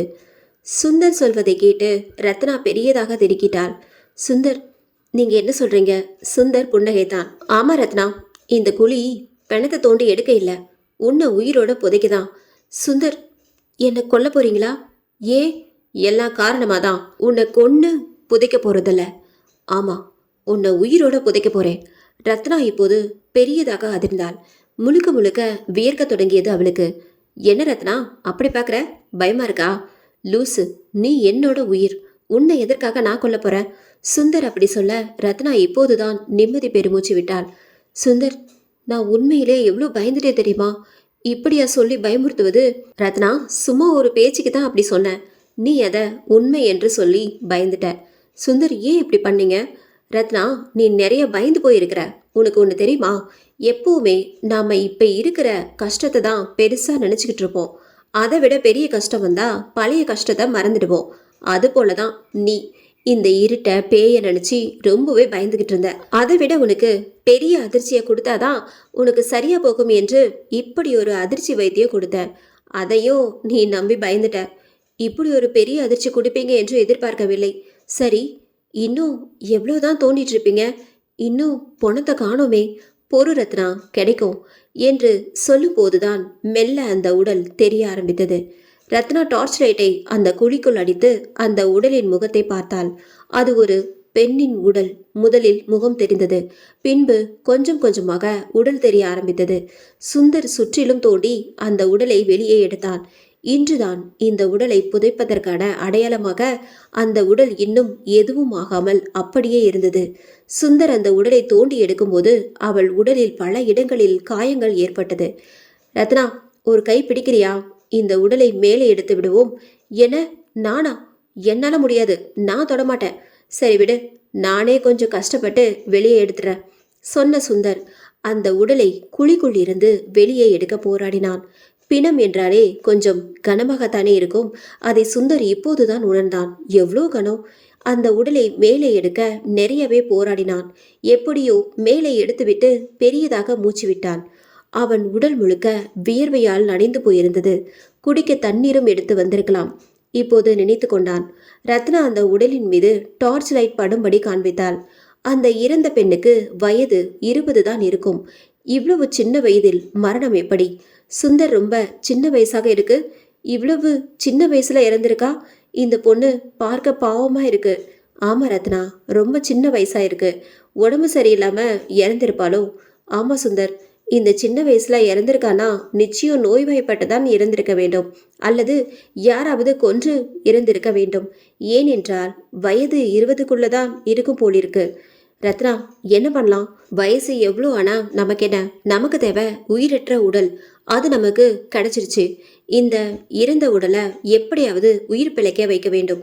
சரி சரி, நான் எப்படியும் இந்த உடலுக்கு உயிர் தரப்போறேன், அதுல மாற்றம் இல்லை. அப்புறம் ஏன் தாமதம்? ஆரம்பிங்க. ரத்னா, அந்த ஓலைச்சுவடியை எடு. சுந்தர் அந்த ஓலைச்சுவடியை பக்கத்தில் இருந்த கல்லறையின் மேல் வைத்திருந்தான். ரத்னா டார்ச் லைட்டை அந்த கல்லறையின் மேல் வெளிச்சத்தை பரப்பினாள். ரத்னா பெரியதாக அதிர்ந்தாள். அங்கே சற்று நேரம் முன்பு சுந்தர் வைத்த அந்த ஓலைச்சுவடி பெட்டி இப்போது அங்கே காணாமல் போயிருந்தது. சுந்தர், அந்த ஓலைச்சுவடி பெட்டியை காணோம். ரத்னா, நான் உனக்கு விளையாட்டு காட்டின மாதிரி நீ எனக்கு விளையாட்டு காட்டுறியா? இல்ல சுந்தர், நான் உங்க கூட விளையாடவில்லை, உண்மையாக தான் சொல்றேன். நீங்களே பாருங்க. சுந்தர் அந்த டார்ச்சின் ஒளியில் தான் வைத்த ஓலைச்சுவடி இருந்த இடத்தில் பார்த்தான். பெரியதாக அதிர்ந்தான். அங்கே உண்மையிலேயே அந்த ஓலைச்சுவடி பெட்டி காணாமல் போயிருந்தது. அத்தியாயம் 5. மாலை. பேருந்திலிருந்து தாமரை இறக்கும் போதே வானத்தில் கருமேகம் சூழ்ந்து சில மலைத்துளிகள் மண்ணில் பட்டு மண்ணின் வாசம் வீச தொடங்கியது. பலமாக மழை வரும் போலிருக்கிறதே. இங்கிருந்து எப்படியும் கிராமத்துக்குள் போக குறைந்தது 1 கிலோமீட்டர் தூரம் இருக்கும். போகும்போது வழியில் கொட்டும் மழையில் மாட்டிக்கொண்டால் நடுவில் எங்கும் நிற்க முடியாது. இருபுறமும் வயல்வெளி. ஒதுங்கலாம் என்றால் கூட மரங்கள் ஒன்று கூட கிடையாது. தாமரை சுற்றிலும் பார்வையை சுழற்றி தங்கராசுவை தேடினாள். அவள் பார்வையை அங்கே வடை சுட்டு கொண்டிருந்த பாட்டியை கவனித்தாள். அந்த பாட்டி முன் ஜாக்கிரதையாக மழை வருவதற்குள் சற்று சுதாரித்து கொண்டு வருவோர் போவோருக்கு நன்கு தெரியும்படி வடை போண்டாவை வைத்திருந்தாள். இப்போது மேகமூட்டத்தை பார்த்து, மண்ணில் சிந்திய மழைத்துளிகளை பார்த்து அவைகள் அனைத்தையும் கட்டியிருந்த டார்பாலின் உள்ளே இழுத்து கொண்டாள். தாமரை அந்த பாட்டியின் அருகே போய் நின்றாள். பாட்டி, தங்கராசு வரவில்லையா? சத்தம் கேட்டு நிமிர்ந்து பார்த்த அந்த பாட்டி, இல்லம்மா, தங்கராசு வரவே இல்லை என்று சொல்லிவிட்டு, தாமரை, மழை பலமாக வரும் போலிருக்கு, சீக்கிரம் வீடு போய் சேர்ந்துருமா. மழையில சிக்கிட்ட எங்கேயும் ஒதுங்க முடியாது. சரி பாட்டி, நான் கிளம்புறேன். தாமரை சொல்லிவிட்டு அடியெடுத்து வைக்க அங்கொன்றும் இங்கொன்றுமாக விழுந்து கொண்டிருந்த மழை துளி பலமாக ஒரு நொடியில் கொட்டத் தொடங்கியது. தாமரை முன்வைத்த காலை பின்னுக்கு இழுத்து கொண்டு பாட்டி கட்டி இருந்த டார்பால் உள்ளே புகுந்தாள். நல்லவேளை, பாதி வழியில மாட்டியிருந்தா என்ன ஆகியிருக்கும் என்று பாட்டி சொல்ல தாமரை தலையாட்டினாள். கொட்டி கொண்டிருந்த மழையை பார்த்தாள். இடி மின்னலுடன் கூடிய பலமான மழை.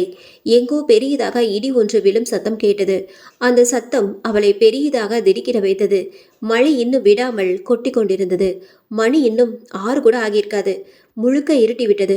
இந்த மழை எப்போது நிற்கும் என்று சொல்ல முடியாத அளவுக்கு பலமாக கொட்டி கொண்டிருந்தது. சாலையில் ஆட்கள் சுத்தமாக யாரும் இல்லை. தாமரை, மழை பலமாக தான் கொட்டிட்டு இருக்கு, நிக்கிற மாதிரி தெரியல, எப்படி வீட்டுக்கு போவ? தெரியல பாட்டி, அதான் கவலையா இருக்கு. உன் மாமா கேசவனுக்கு கால் இருந்தாலாவது உன்னை கூட்டிட்டு போக வந்திருப்பான். 10 வருஷம் முன்னாடி நடந்த விபத்துல உன் ஆத்தா அப்பன் 2 பேரோட உசுறு போனதும் இல்லாம பாவம் உன் மாமனோட காலு 2 துண்டாயிடுச்சு. நானும் துணைக்கு வர முடியாது, எனக்கும் முட்டி வலி. எப்படி தாமரை வீட்டுக்கு போக போற? மழை நிக்கட்டும் பாட்டி, நானே நடந்து போய் விடுவேன். இருட்டிடுச்சே கண்ணு, 1.5 மைல் நடந்து போக வேண்டுமே. பாரு, இப்பவே எப்படி இருட்டிடுச்சு. பாட்டி, நீங்க ஒன்றும் கவலைப்படாதீங்க, நான் போய் விடுவேன். தாமரை சொல்லி கொண்டிருக்கும் போதே மழை மெல்ல மெல்ல குறைய தொடங்கியது. சரி பாட்டி, மழை குறைஞ்சிடுச்சு, நான் கிளம்புறேன். தாமரை, பார்த்து போ, ஜாக்கிரதை. சரி பாட்டி, நான் வரேன் சொன்ன தாமரை அந்த கிராமத்துக்கு போகும் அந்த சாலையில் இறங்கி நடக்க தொடங்கினாள். அது அவளுக்கு சொந்த கிராமமாக இருந்தாலும் அந்த இருட்டில், மழை நின்ற இருட்டில், இரு பக்கமும் வயல்வெளியில் நடுவே இருந்த அந்த சாலையில் எந்த ஒரு விளக்கின் ஒளியில் இல்லாமல் கும்மிருட்டாக இருந்த அந்த சாலையில் நடந்து போகவே அவளுக்கு திகிலாகவே இருந்தது. மழை முழுமையாக நின்றுவிட்டது. அந்த சாலை முழுக்க பள்ளம் மேடாக இருந்ததால் அது தெரியாத அளவுக்கு ஆங்காங்கே மழைநீர் தேங்கி இருந்தது. தாமரை நடையில் வேகத்தை கூட்டிக் கொண்டு நடந்திருக்க ஏனோ தங்கராசு நினைவுக்கு வந்தான். ஏன் இன்றும் வரவில்லை? எதற்காக இப்படி விளையாட்டு காட்டுகிறான்? நேற்றுதான் அவன் வரவில்லை, இன்று வந்து காத்திருப்பான் என்றல்லவா தாமரை நினைத்திருந்தாள். நேற்று ஏன் வரவில்லை என்று காலையில் கேட்கலாம் என்றால் அதற்குள் பேருந்து வந்துவிட்டது.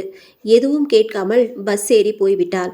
இன்று மாழையாவது அவன் வந்து காத்திருப்பான் என்று ஆசையாக வந்து இறங்கியவள் தங்கராசு இல்லாததை கண்டு நேற்றைய போலவே ஏமாற்றம் அடைந்தாள். அவனுக்கு விருப்பம் இல்லையோ? அப்படியென்றால் காலையில் ஏன் அந்த மரத்துக்கு பின்னாடி இருந்து வந்து விளையாட்டு காட்ட வேண்டும்? அவனுக்கு தன் மேல் காதல் இருக்கிறது. ஏனோ தவிர்க்க முடியாத காரணத்தால் நேற்று மாலையும் இன்று மாலையும் வர முடியாமல் போயிருக்கும். அவளுக்கு அவளை ஆறுதல் சொல்லிக்கொண்டு நடந்து கொண்டிருக்கும் அதே நேரம் அவளை தொடர்ந்து ஒரு உருவம் அந்த இருட்டில் அந்த சாலையில் அவளை நெருங்கிக் கொண்டிருந்தது. தாமரையை உள்ளுக்குள் மகிழ்ந்தாள். யாரோ வருகிறார்கள், கிராமத்துக்குள் போக துணைக்கு நன்றாக இருக்குமே என்று நினைத்து கொண்டிருக்க, அதே நேரம் அந்த உருவமோ தான் மறைத்து வைத்திருந்த கத்தியை தொட்டு பார்த்து கொண்டே அவளை நெருங்கியது. எப்படியோ சிரமப்பட்டு அந்த பெண்ணின் உடலை பாமிலாவும் ரேவதியும் யார் கண்ணிலும் படாமல் அவசர அவசரமாக வீட்டுக்கு கொண்டு வந்து அந்த உடலை கூடத்தில் கிடத்தி கதவை மூடினார்கள். பாமிலா விலக்கி போடலாமா? இருட்டாக இருக்கு. போடலாம்.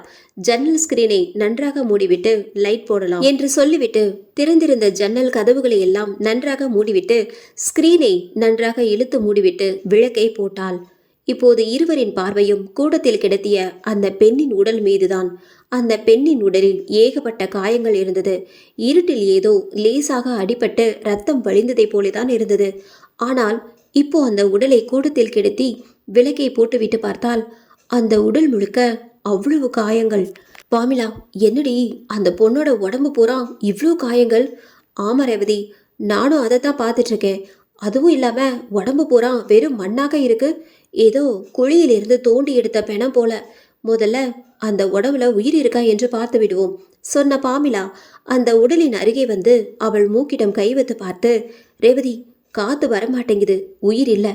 நல்லதா போச்சு. உனக்கும் அதுதானே வேண்டும்? ரேவதி, ஏன் உனக்கும் எனக்கும் என்று பிரிச்சு பேசுற? நமக்கு என்று சொல்லு. இந்த மந்திரம் மட்டும் உண்மையாக வேலை செய்தால் நம்ம 2 பேரும் தான் பெரிய கோடீஸ்வரர்கள்.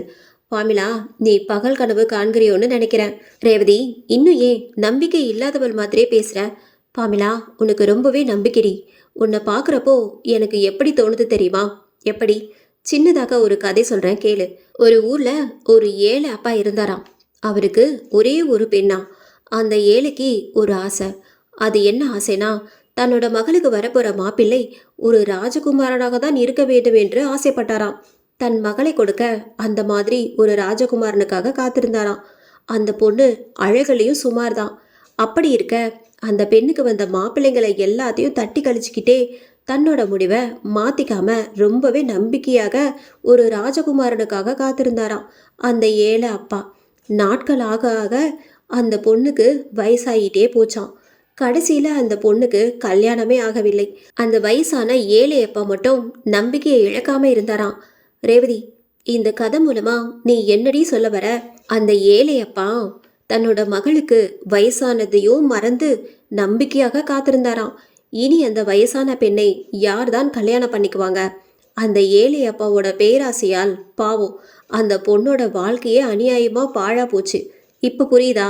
ரேவதி, நீ சொன்னது கருத்து போல இல்ல, தலை தான் குழம்பி போச்சு. இப்படிதான் கதை எழுதி எல்லோரையும் குழப்புற போல. எலுமிச்சம்பழத்தை தான் நல்லா தலைக்கு தேய்ச்சி குளிக்க வேண்டும். சரி சரி விடு. அடுத்து என்ன பண்ணலாம்? ரேவதி, முதல்ல இந்த உடலை குளிப்பாட்ட வேண்டும். பாரு, உடல் முழுக்க தலையெல்லாம் ஒரே மண்ணாக இருக்கு.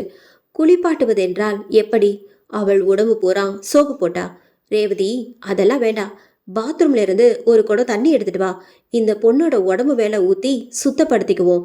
பாமிலா, நினைச்சாவே எனக்கு அருவருப்பா இருக்கு. ஒரு பிணத்தை குளிப்பாட்ட வேண்டியதா இருக்கே. ரேவதி, நீ அந்த உடலை தொட வேண்டாம். தண்ணி மட்டும் கொண்டு வந்து ஊத்து. நான் அந்த உடம்ப சுத்தம் பண்றேன். பாமிலா சொல்ல ரேவதிக்கு இது பரவாயில்லை என்றே பட்டது. சும்மா தண்ணி கொண்டு வந்து கொடுத்தால் போதும், மீதி அந்த உடம்ப குளிப்பாட்டுவதை பாமிலா பார்த்து கொள்வாள். கொஞ்சமாக சந்தோஷப்பட்டு கொண்டே தண்ணீர் கொண்டு வர பாத்ரூமை நோக்கி நடந்தாள். பாமிலா அந்த உடலை சிரமப்பட்டு இழுத்து சுவற்றுக்கு சாய்ந்ததை போல் அமர வைக்க ரேவதி குடம் நிறைய தண்ணீரை கொண்டு வந்து, பாமிலா, தண்ணியே ஊற்றவா? ஊற்று, நான் உடம்பை கழுவி விடுறேன் சொல்லிக்கொண்டே பாமிலா தயாராக. அதே நேரம் அழைப்பு மணி ஒலிக்க இருவரும் திடுக்கிட்டனர். பாமிலா, யார் இந்த நேரத்துல? தெரியல ரேவதி, யாராக இருக்கும்? சரி, நான் போய் பார்க்கவா? போய் தான் பார்க்கணும், வேற வழி. இந்த நேரத்துல யாரா இருக்கும் என்று தெரியவில்லை, நான் போய் பார்த்துட்டு வரேன் சொன்ன பாமிலா மெல்ல வாசலை நோக்கி போக இங்கே ரேவதி செய்வதறியாமல் தவித்து கொண்டிருந்தாள். வாசல் வரை போன பாமிலா வேர்த்திருந்த தன் முகத்தை துப்பட்டாவால் நன்கு துடைத்து கொண்டாள். அங்கிருந்தபடியே ரேவதியை பார்த்தாள். அவள் பதட்டமாக நின்றிருப்பது தெரிந்தது. பாமிலா கதவை மெல்ல திறந்து பார்க்க அதிர்ந்தாள். அங்கே வெளியே வாசலில் 2 போலீஸ்காரர்கள் நின்றிருந்தனர். சுந்தர் பெரியதாக திடுக்கிட்டான். அங்கே சற்று நேரம் முன்பு அந்த கல்லறையின் மேல் வைத்திருந்த ஓலைச்சுவடியை இப்போது காணவில்லை. அதற்குள் எங்கே போனது? யார் எடுத்திருப்பார்கள்?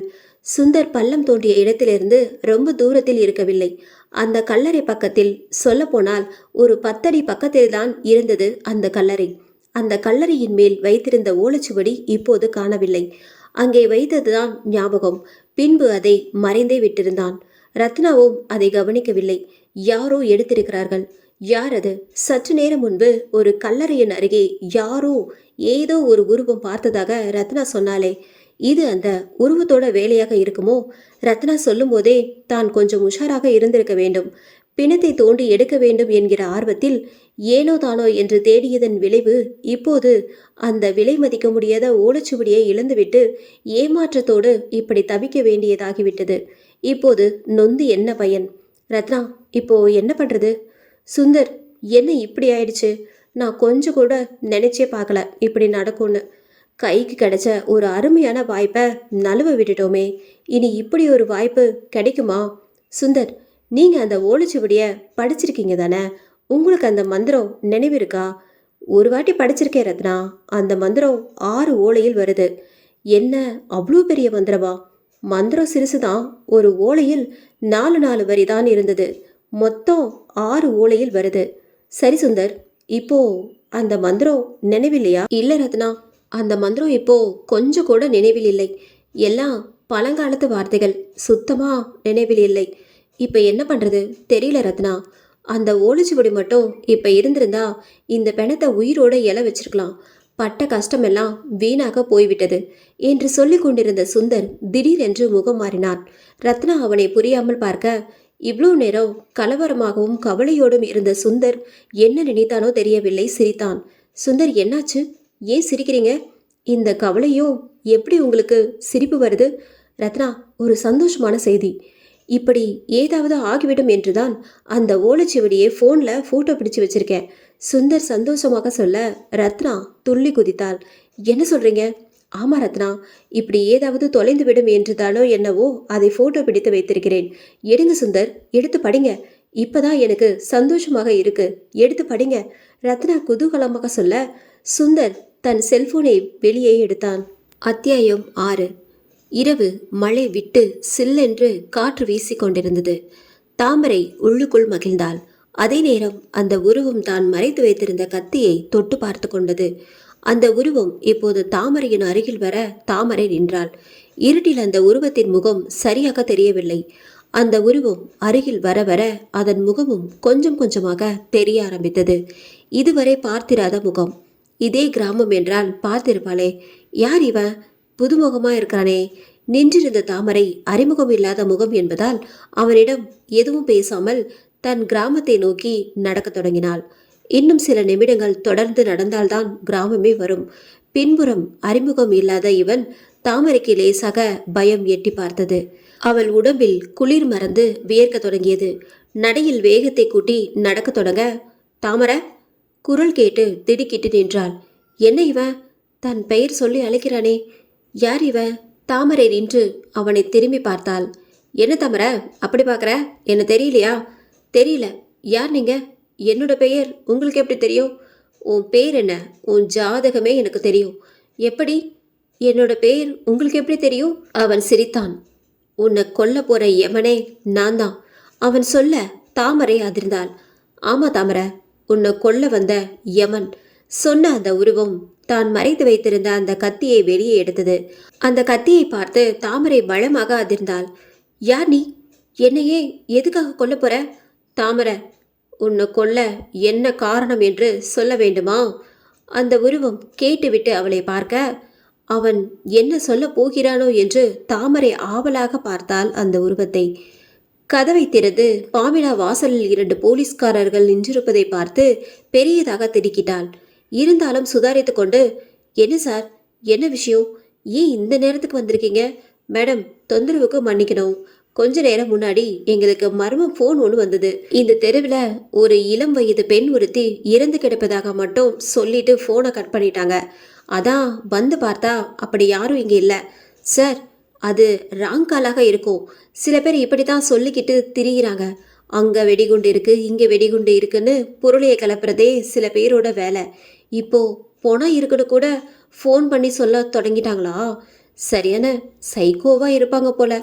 இல்லைம்மா, நாங்களும் ஆரம்பத்தில் அப்படி தான் நினச்சோம். ஆனால் அந்த போலீஸ் இழுக்க பாவிலா கலவரமானால் உள்ளுக்குள் உதறல் எடுக்க ஆரம்பித்தது. சொல்லுங்க சார், என்ன விஷயம்? கொஞ்ச நேரம் முன்னாடி இந்த ரோட்ல யாரோ ஒரு பெண் கொல்லப்பட்டிருப்பதாக எங்களுக்கு தகவல் வந்தது. இங்க வந்து பார்த்தா அப்படி யாரோ கொல்லப்பட்டிருப்பதாக தெரியவில்லை. எங்களுக்கு பொய்யான தகவல் வந்திருப்பதாக நினைக்கிறோம். நாங்களும் இந்த தெருமுனை வரைக்கும் போய் பார்த்துவிட்டு வந்துவிட்டோம். அப்படி எந்த உடலும் எங்களுக்கு கிடைக்கவில்லை. அப்படி திரும்பி வரும்போது தான் இந்த வீட்டில் மட்டும் லைட் எறிவது தெரிந்தது. அதான் உங்களை சும்மா அதை பற்றி விசாரித்து விட்டு போகலாம் என்று வந்தோம். மேடம், நீங்கள் ஏதாவது அப்படி ஒரு உடலை இந்த தெருவில் பார்த்தீர்களா? இல்லை சார், அப்படி எந்த உடலையும் நாங்கள் பார்க்கல. சரி மேடம், ஏன் இந்த நேரம் வரைக்கும் லைட் எரியுது? ஆஃப் பண்ணிட்டு தூங்குங்க, நிறையா தப்பு தண்டை நடக்குது. சரி சார் என்று சொல்லி கதவை மூட போன பாமிலாவை, மேடம் உங்களை பார்த்தா ஏதோ பதட்டமாக இருக்கீங்க போலிருக்கு, முகமெல்லாம் வீர்த்து போயிருக்கு ஒரு போலீஸ்காரர் கேட்க, இல்லை சார், நான் எந்த பதட்டமும் இல்லை, நார்மலாக தான் இருக்கேன். இல்லை மேடம், நீங்கள் ஏதோ பதட்டமாக இருக்கீங்க, உங்களை பார்த்தாவே தெரியுது. சார், பாதி ராத்திரியில் இப்படி வீட்டு வாசலுக்கு போலீஸ் வந்தால் யாருக்கு தான் பதட்டம் ஆகாமல் இருக்கும்? திடீர்னு உங்களை பார்த்ததும் ஏற்பட்ட பதட்டம் தான், வேறு ஒன்றும் இல்லை. பார்த்தா அப்படி தெரியலையே மேடம். சார், உங்ககிட்ட பொய் சொல்ல எனக்கு என்ன அவசியம் இருக்குது? இல்லை, நீங்கள் நார்மலுக்கு வந்த மாதிரி நடிக்கிறீங்கன்னு தோணுது. மேடம், உங்ககிட்ட என்னமோ தப்பு இருக்குது. சார், அப்படி ஒன்றும் இல்லை, நீங்கள் தப்பாக புரிஞ்சிட்ருக்கீங்க. மேடம், நாங்கள் போலீஸ். யார் பொய் சொல்கிறாங்க, யார் முகத்தில் தப்பு இருக்குன்னு எங்களுக்கு நன்றாகவே தெரியும் மேடம். உண்மையை சொல்லிடுங்க சார் ப்ளீஸ். நான் ஒன்றும் தப்பு பண்ணவில்லை, வீணா என்னை சந்தேகப்படாதீங்க சொல்லிவிட்டு கதவை மூட போக, இப்போது அந்த இரு போலீஸ்காரர்களும் பாமிலா மூட போன கதவை தள்ளி கொண்டு உள்ளே வந்தனர். பாமிலா திடுக்கிட்டு பார்க்க உள்ளே கூடத்தில் இருந்த ரேவதியும் அவர்கள் உள்ளே நுழைவதை பார்த்து பெரியதாக திடுக்கிட்டாள். இங்கே ஓலைச்சுவடிகள் காணாமல் போன அதிர்ச்சியில் இருந்த ரத்னா, சுந்தர் அந்த ஓலைச்சுவடிகளே தன் செல்போனில் படம் பிடித்து வைத்திருப்பதாக சொல்ல ரத்னா சந்தோஷத்தில் துள்ளி குதித்தாள். சுந்தர், சூப்பர், நான் கூட அந்த ஓலைச்சுவடி காணாமல் போனதை நினைத்து ரொம்பவே அதிர்ந்தேன். இப்போதான் நிம்மதியாக இருக்கு, சீக்கிரம் ஆரம்பிங்க. ரத்னா, என்ன என்னை விட ஆர்வமாக இருக்கிற? ஆமாம் சுந்தர், இந்த ராத்திரியில இந்த சுடுகாட்டில் பயந்து நடுங்கி வியர்த்து நம்ம பட்ட கஷ்டத்துக்கெல்லாம் வீணா போய் விட்டதே என்று நினைத்திருந்தேன். சுந்தர், நம்ம பட்ட கஷ்டம்லாம் வீண் போகவில்லை. சுந்தர், தாமதிக்காதீங்க, வாங்க வந்து அந்த மந்திரத்தை படிங்க. ரத்னா அவசரப்படுத்த சுந்தர் தன் ஃபோனில் அந்த ஃபோட்டோக்களை தேடி ஜூம் செய்து படிக்க போக பின்புறமிருந்து அந்த சத்தம் கேட்டது. சுந்தரம் ரத்னாவும் குரல் வந்த திசையில் திரும்பி பார்க்க அங்கே அந்த உருவம் நின்றிருந்தது. அதன் கையில் சற்று நேரம் முன்பு காணாமல் போன அந்த ஓலைச்சுவடி பெட்டி இருக்க அதை பார்த்து சுந்தரம் ரத்னாவும் பெரியதாக திடுக்கிட்டனர். தாமரை பெரியதாக திடுக்கிட்டாள். அந்த உருவம் அருகில் வர வர தாமரையின் இதயம் பலமாக அடித்து கொண்டது. தாமரை, உன்னை கொல்ல ஒரு காரணமும் இல்லை. உன் கழுத்தில் இருக்கிற தங்க சங்கிலியும் கம்மல் மோதிரம் எல்லாம் கலட்டி கொடுத்துடு. நான் ஒரு திருடன், எந்த நேரமோ யார் மாட்டுவார்கள் என்று காத்திருக்கும் திருடன். இப்போ தனியா ஒரு பொண்ணு வந்தா விடுவேனா? எல்லா நகையும் கலட்டி கையில கொடுத்துரு தாமரை. உன் கழுத்திலும் காதிலும் கை விரலிலும் என ஒரு 5 பவுன் தேரும் போது இதை வச்சே 1 மாசம் ஓட்டிடுவேன். அந்த உருவம் கத்தியை காட்டியபடியே தாமரையின் மிக அருகே நெருங்க தாமரை சற்றே பின்னுக்கு நகர்ந்தாள். தாமரை, விளையாடாத, உன்னிடம் கண்ணாமூச்சி விளையாட நான் வரவில்லை. ஒழுங்கா நகையெல்லாம் கலட்டு, இல்லை ஒன்று கொண்டுடுவேன். அந்த மிரட்டலுக்கு தாமரை கொஞ்சம் பயப்படவே செய்தாள். மேலும் அவன் அவளை நெருங்குவதற்குள் அவளே தன் கழுத்தில் இருந்த செயின், கம்மல்களை, மோதிரம் உட்பட கலட்டி கொடுத்தாள். தாமரை, கத்தியை காட்டினா இந்த உலகத்தில் எதை வேண்டும் என்றாலும் சாதித்து விடலாம் போல. சும்மா ஒரு மிரட்டலுக்கே அனைத்தையும் கலட்டி கொடுத்துட்டியே தாமரை. இதை பார்க்குறப்போ எனக்கு இன்னொரு யோசனையும் தோணுது. உன் நகைகளை கலட்டிய மாதிரியே உன் உடம்புல இருக்கிற உடைகளையும் கலட்டி விடு. அந்த உருவம் சொல்ல தாமரை அதிர்ந்தாள். ஆமாம் தாமரை, நான் என்றைக்குமே இப்படி யாரையும் ஆசைப்பட்டதில்லை. என்னமோ தெரியல, உன் மேலே இப்போ ஆசையாக இருக்கு. மழை நின்ற பிறகு ஏற்படுகிற இந்த குளிருக்கு என்னோட உடம்பு உன்னோட உடம்ப கேட்குது. ம், ஏன் இன்னும் அப்படியே இருக்க? கலட்டு. ஓ உடம்ப பார்க்க என்னோட மனசு துடிக்குது. அந்த உருவம் சொல்லிவிட்டு அவளை பார்க்க தாமரை அதிர்ச்சியில் உறைந்து போய் பார்த்து, நீ நகைகளை கேட்ட, நான் கொடுத்துட்டேன். என்னை விட்டுடு, ஒன்றும் பண்ணிடாத. இல்லை தாமரை, நான் இந்த மாதிரி யாரையும் கேட்டதில்ல. உன் அழகு என்னை என்னவோ பண்ணுது, மறுக்காத. ப்ளீஸ் என்னை ஒன்றும் பண்ணிடாத. உன்னை கையெடுத்து கும்பிடுறேன், என்னை விட்டுடு. இல்லை தாமரை, நான் உன்னை விட மாட்டேன். உன் காலில் விழுந்து மண்டியிட்டு கேட்கிறேன், நீ எனக்கு வேண்டும். என் உயிர் போனாலும் நீ நினைப்பது நடக்காது. நடக்காதா தாமரை? உன்னை அனுபவிக்க வேண்டும், வா. அடம்பிடிக்காத. நம்ம நாட்டு பொண்ணுங்க கிட்ட ஒரு கெட்ட பழக்கம் இருக்கு. உயிர் போகிற நிலைமையே ஏற்பட்டாலும் உடலை தரமாட்டாங்க என்பது எனக்கு தெரியும். அப்படித்தான் நீயும் உயிரை விட்டாலும் உடலை தரமாட்டேன்னு நினைக்கிறேன். அப்படி உன் உயிர் போனாலும் கூட அந்த உயிர் போன உன் உடம்ப நான் விடமாட்டேன் தாமரை. பேசாம வந்துடு. தாமரை நினைவுக்கு வந்த தெய்வங்களை எல்லாம் வேண்டிக் கொள்ள, அதே நேரம் அந்த இருட்டில் அந்த வயல்வெளியிலிருந்து புன்னகைத்தபடியே தங்கராசு வெளியே வந்தான். தாமரை இப்போது நிம்மதி பெருமூச்சு விட்டபடியே அவனை பார்த்தாள். தங்கராசுவோ நேராக கத்தி வைத்து நின்றிருந்த அந்த உருவத்தை நெருங்கி கட்டிப்பிடித்து கொள்ள, தாமரை நடப்பதை புரியாமல் பார்த்து நின்றாள். பாம்பிலாவும் ரேவதியும் வீட்டின் உள்ளே நுழைந்த போலீஸ்காரர்களை பார்த்து பெரியதாக திடுக்கிட்டனர். உள்ளே நுழைந்த போலீஸ் இருவரும் வீட்டின் உள்ளே இருந்த ரேவதியை பார்த்தனர். உள்ள இன்னொரு பொண்ணு இருக்கு, ஒரு போலீஸ் சொல்ல, மற்றொரு போலீஸ் அவளை பார்த்து, உன் பேர் என்னம்மா? ரேவதி. உள்ள நீ என்ன பண்ணிட்டு இருக்க? நான் ஒன்றும் பண்ணல சார், இவ என்னோட தோழி, இவளை பார்க்க வந்த. நீ எங்கே தங்கியிருக்க? பிடிஎம் லேவுட்டில் சூர்யா பீச்சியில். இப்போது இருவரும் வீட்டை சுற்றி நோட்டமிட பாமிலாவும் ரேவதியும் அதிர்ந்து போய் பார்த்து கொண்டிருக்க, பாமிலா இவ்வளோ நேரம் கூடத்தில் இருந்த அந்த பிணத்தை பார்த்தாள். ஆனால் அந்த பிணம் இப்போது இருந்த இடமே தெரியவில்லை. எங்கே போயிருக்கோம்? ரேவதி அந்த பிணத்தை எங்கேயோ மறைத்து வைத்திருக்கிறாள் என்பது தெரிந்தது. நிம்மதி பெருமூச்சு விட்டபடியே வாசலிலிருந்து கூடத்துக்கு வந்தாள். 2 போலீஸ்காரர்களும் கூடத்தில் தேடிவிட்டு மீண்டும் அவர்கள் கூடத்துக்கு வர, அப்போதுதான் அவர்கள் அதை கவனித்தனர். டேபிள் மீது அந்த பெட்டி. 2 போலீஸ்காரர்களும் அந்த பெட்டியின் அருகே வந்தனர். என்ன இது பெட்டி? பார்க்க ஏதோ பழங்காலத்து புதையல் பெட்டி மாதிரி இருக்கு, திறந்து காட்டுங்க. சார், அது ஒன்றும் இல்லை, வளையல் பெட்டி. உள்ள எல்லாம் வளையல் தான் இருக்கு. இப்பெல்லாம் வளையல் பெட்டி இப்படி தான் ரெடி பண்ணுறாங்க. வளையலா? தங்க வளையலா? இல்லை சார், எல்லாம் கண்ணாடி வளையல்கள். ரேவதி சொல்ல, பரவாயில்ல காட்டுங்க, உங்கள் மேலே சந்தேகமாக இருக்குது. பாமிலா அருகே வந்தாள். சார், அது காட்டுமா, உள்ள என்ன இருக்குன்னு பார்க்கணும். சார், இது வளையல் பெட்டி இல்லை, உள்ள ஓலைச்சுவடிகள் இருக்குது. பாமிலா நடுங்கிய குரலில் சொல்ல, என்ன ஓலைச்சுவடிகளா? ஆமாம் சார், எல்லாம் பழங்காலத்து மருத்துவ குறிப்புகள். உன் ஃப்ரெண்டு இதில் வளையல் இருக்குன்னு சொல்கிறா, நீ என்னடானா இதில் மருத்துவ குறிப்பு இருக்குன்னு சொல்கிற. அப்படி உள்ள என்னதான் இருக்குன்னு பார்த்து விடுவோம். நீ தர. என்ன மேடம் யோசனை? தரங்க. அது என்ன மருத்துவ குறிப்புகள் என்று பார்க்கிறோம். பாமிலா கடவுளை நினைத்தபடியே அந்த பழங்காலத்து பெட்டியை திறந்து காட்ட, உள்ளே எட்டி பார்த்த போலீஸ் அதிலிருந்த ஓலைச்சுவடிகளை எடுத்து அதில் எழுதப்பட்டிருந்த எழுத்துக்களை படிக்க முயற்சி தோற்று போனார். எல்லாம் பழங்காலத்து எழுத்துங்க, ஒன்றுமே புரிய மாட்டேங்குது. பார்த்தா மருத்துவ குறிப்பு போல தான் இருக்கு என்று சொல்ல, ஆமாம் சார், இது பழங்காலத்து ஓலைச்சுவடி, படிக்கிறதுக்கு ரொம்பவே சிரமமாக இருக்கும். அதில் இன்னொரு போலீஸ் சொல்ல, மேடம் இதில் சுகருக்கு மருந்து இருக்கா? ஏன்னா இந்த மாதிரியான பழங்காலத்து குறிப்புகள் எல்லாம் நமக்கு நோய் மருந்து எல்லாம் எழுதி வச்சுருப்பாங்க. நானும் சுகர் குறைய ஃபேஸ்புக்கில் யூடியூப்பில் நிறைய வீடியோ பார்த்து அது போல் செய்திருக்கேன். ஆனால் சுகரு தான் குறைய மாட்டேங்குது. சார், இது அந்த மாதிரியான குறிப்புகள் இல்லை, ஆஸ்துமாவுக்கு மட்டும் எழுதப்பட்டிருக்கு. ஆஸ்துமாவுக்கா? சரி விடுமா. சரி, கொஞ்சம் குடிக்க தண்ணி கொண்டு வரியா? இதோ சார், இப்போவே கொண்டு வரேன் சொன்ன பாமிலா சமையல் அறைக்கு சென்று அவர்களுக்கு குடிக்க தண்ணீர் கொண்டு வந்து கொடுத்தாள். இருவரும் குடித்துவிட்டு, இப்படி விளக்கை போட்டு கொண்டிருக்காதீர்கள், விளக்கை அணைத்துவிட்டு தூங்குங்கள் என்று எச்சரித்து விட்டு கிளம்பினர். அவர்கள் சென்றதுமே கதவை நன்றாக தாளிட்டு விட்டு வந்தாள் பாமிலா. ரேவதி, அந்த பிணம் எங்கடி? நான் போலீஸ்காரர்களிடம் பேசி கொண்டிருந்த போது அந்த பிணத்தை மூடி மறைச்சி நல்ல காரியம் பண்ணிட்டேன். அந்த பிணம் மட்டும் அவங்க கண்ணில் பட்டிருந்தா நம்ம ஜெயில் தான். பாமிலா, நீ கதவை திறந்ததும் நான் எட்டி பார்த்தேன். வெளியே போலீஸ் நிற்பது தெரிந்தது. உடனே இங்கிருந்த பிணத்தை சற்றென்று பாத்ரூமுக்கு எடுத்துக்கிட்டு போயிட்டேன். நல்ல வேளை வீடு பூராவும் சோதனை போட்ட அவங்க பாத்ரூமை மட்டும் போய் பார்க்கவில்லை. அதுக்குள்ள இந்த பெட்டி அவங்க கண்ணில் பட்டுடுச்சு. நல்ல வேலையாக அதை மருத்துவ குறிப்புன்னு சொல்லி சமாளிச்சிட்டேன். அவங்களுக்கும் அதில் என்ன எழுதி இருக்குன்னு படிக்க தெரியல, நம்பிட்டாங்க. ரேவதி, அந்த பிணத்தை மறைச்சி நல்ல காரியம் பண்ண. இல்லை என்றால் அவ்வளோதான்.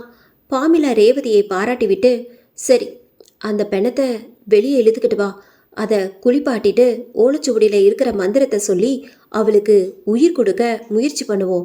ரேவதி அந்த பெண்ணின் பிணத்தை அந்த பாத்ரூமிலிருந்து வெளியே இழுத்து கொண்டு வர அந்த உடலை கூடத்தில் கிடத்தி தண்ணீர் ஊற்ற பாமிலா சுத்தம் செய்தாள். நன்றாக சுத்தம் செய்துவிட்டு ரேவதி இப்போ அந்த மந்திரத்தை படிக்கலாமா? ரேவதி தலையாட்ட பாமிலா அந்த பெட்டியை எடுத்து கொண்டு வந்து கீழே வைத்தாள். அதை திறந்து பார்த்தவள் அதிர்ந்தாள். ரேவதி, உள்ளே இருந்த ஓலைச்சுவடியை காணோம். பாமிலா அதிர்ந்து போய் கத்த, எட்டி அந்த பெட்டியை பார்த்த ரேவதியும் அங்கே ஓலைச்சுவடிகள் இல்லாமல் இருப்பதை பார்த்து பெரியதாக அதிர்ந்தாள். நான் எப்படியும் இந்த கதையை சொல்லணும் அப்படின்னா 4 மணி நேரம் 5 மணி நேரம் போகும்னு நினைக்கிறேன். அதனால இந்த கதையை முழுசாக வந்துட்டு நீங்கள் கேட்கணும் அப்படின்னு நினச்சிங்கன்னா அடுத்த அத்தியாயத்தில் நம்ம கண்டிப்பாக பார்க்கலாம். அடுத்த எபிசோடும் நான் சொல்லி முடிக்கும் போது இந்த கதை முழுசாக முடியாது. அதுக்கப்புறமும் நம்ம தொடர்ந்து இந்த கதையை கேட்போம். இந்த எபிசோட் பிடிச்சிருந்தது அப்படின்னா நம்ம சேனலை மறக்காமல் சப்ஸ்கிரைப் பண்ணுங்கள், லைக் பண்ணுங்கள், ஷேர் பண்ணுங்கள். நன்றி, வணக்கம்.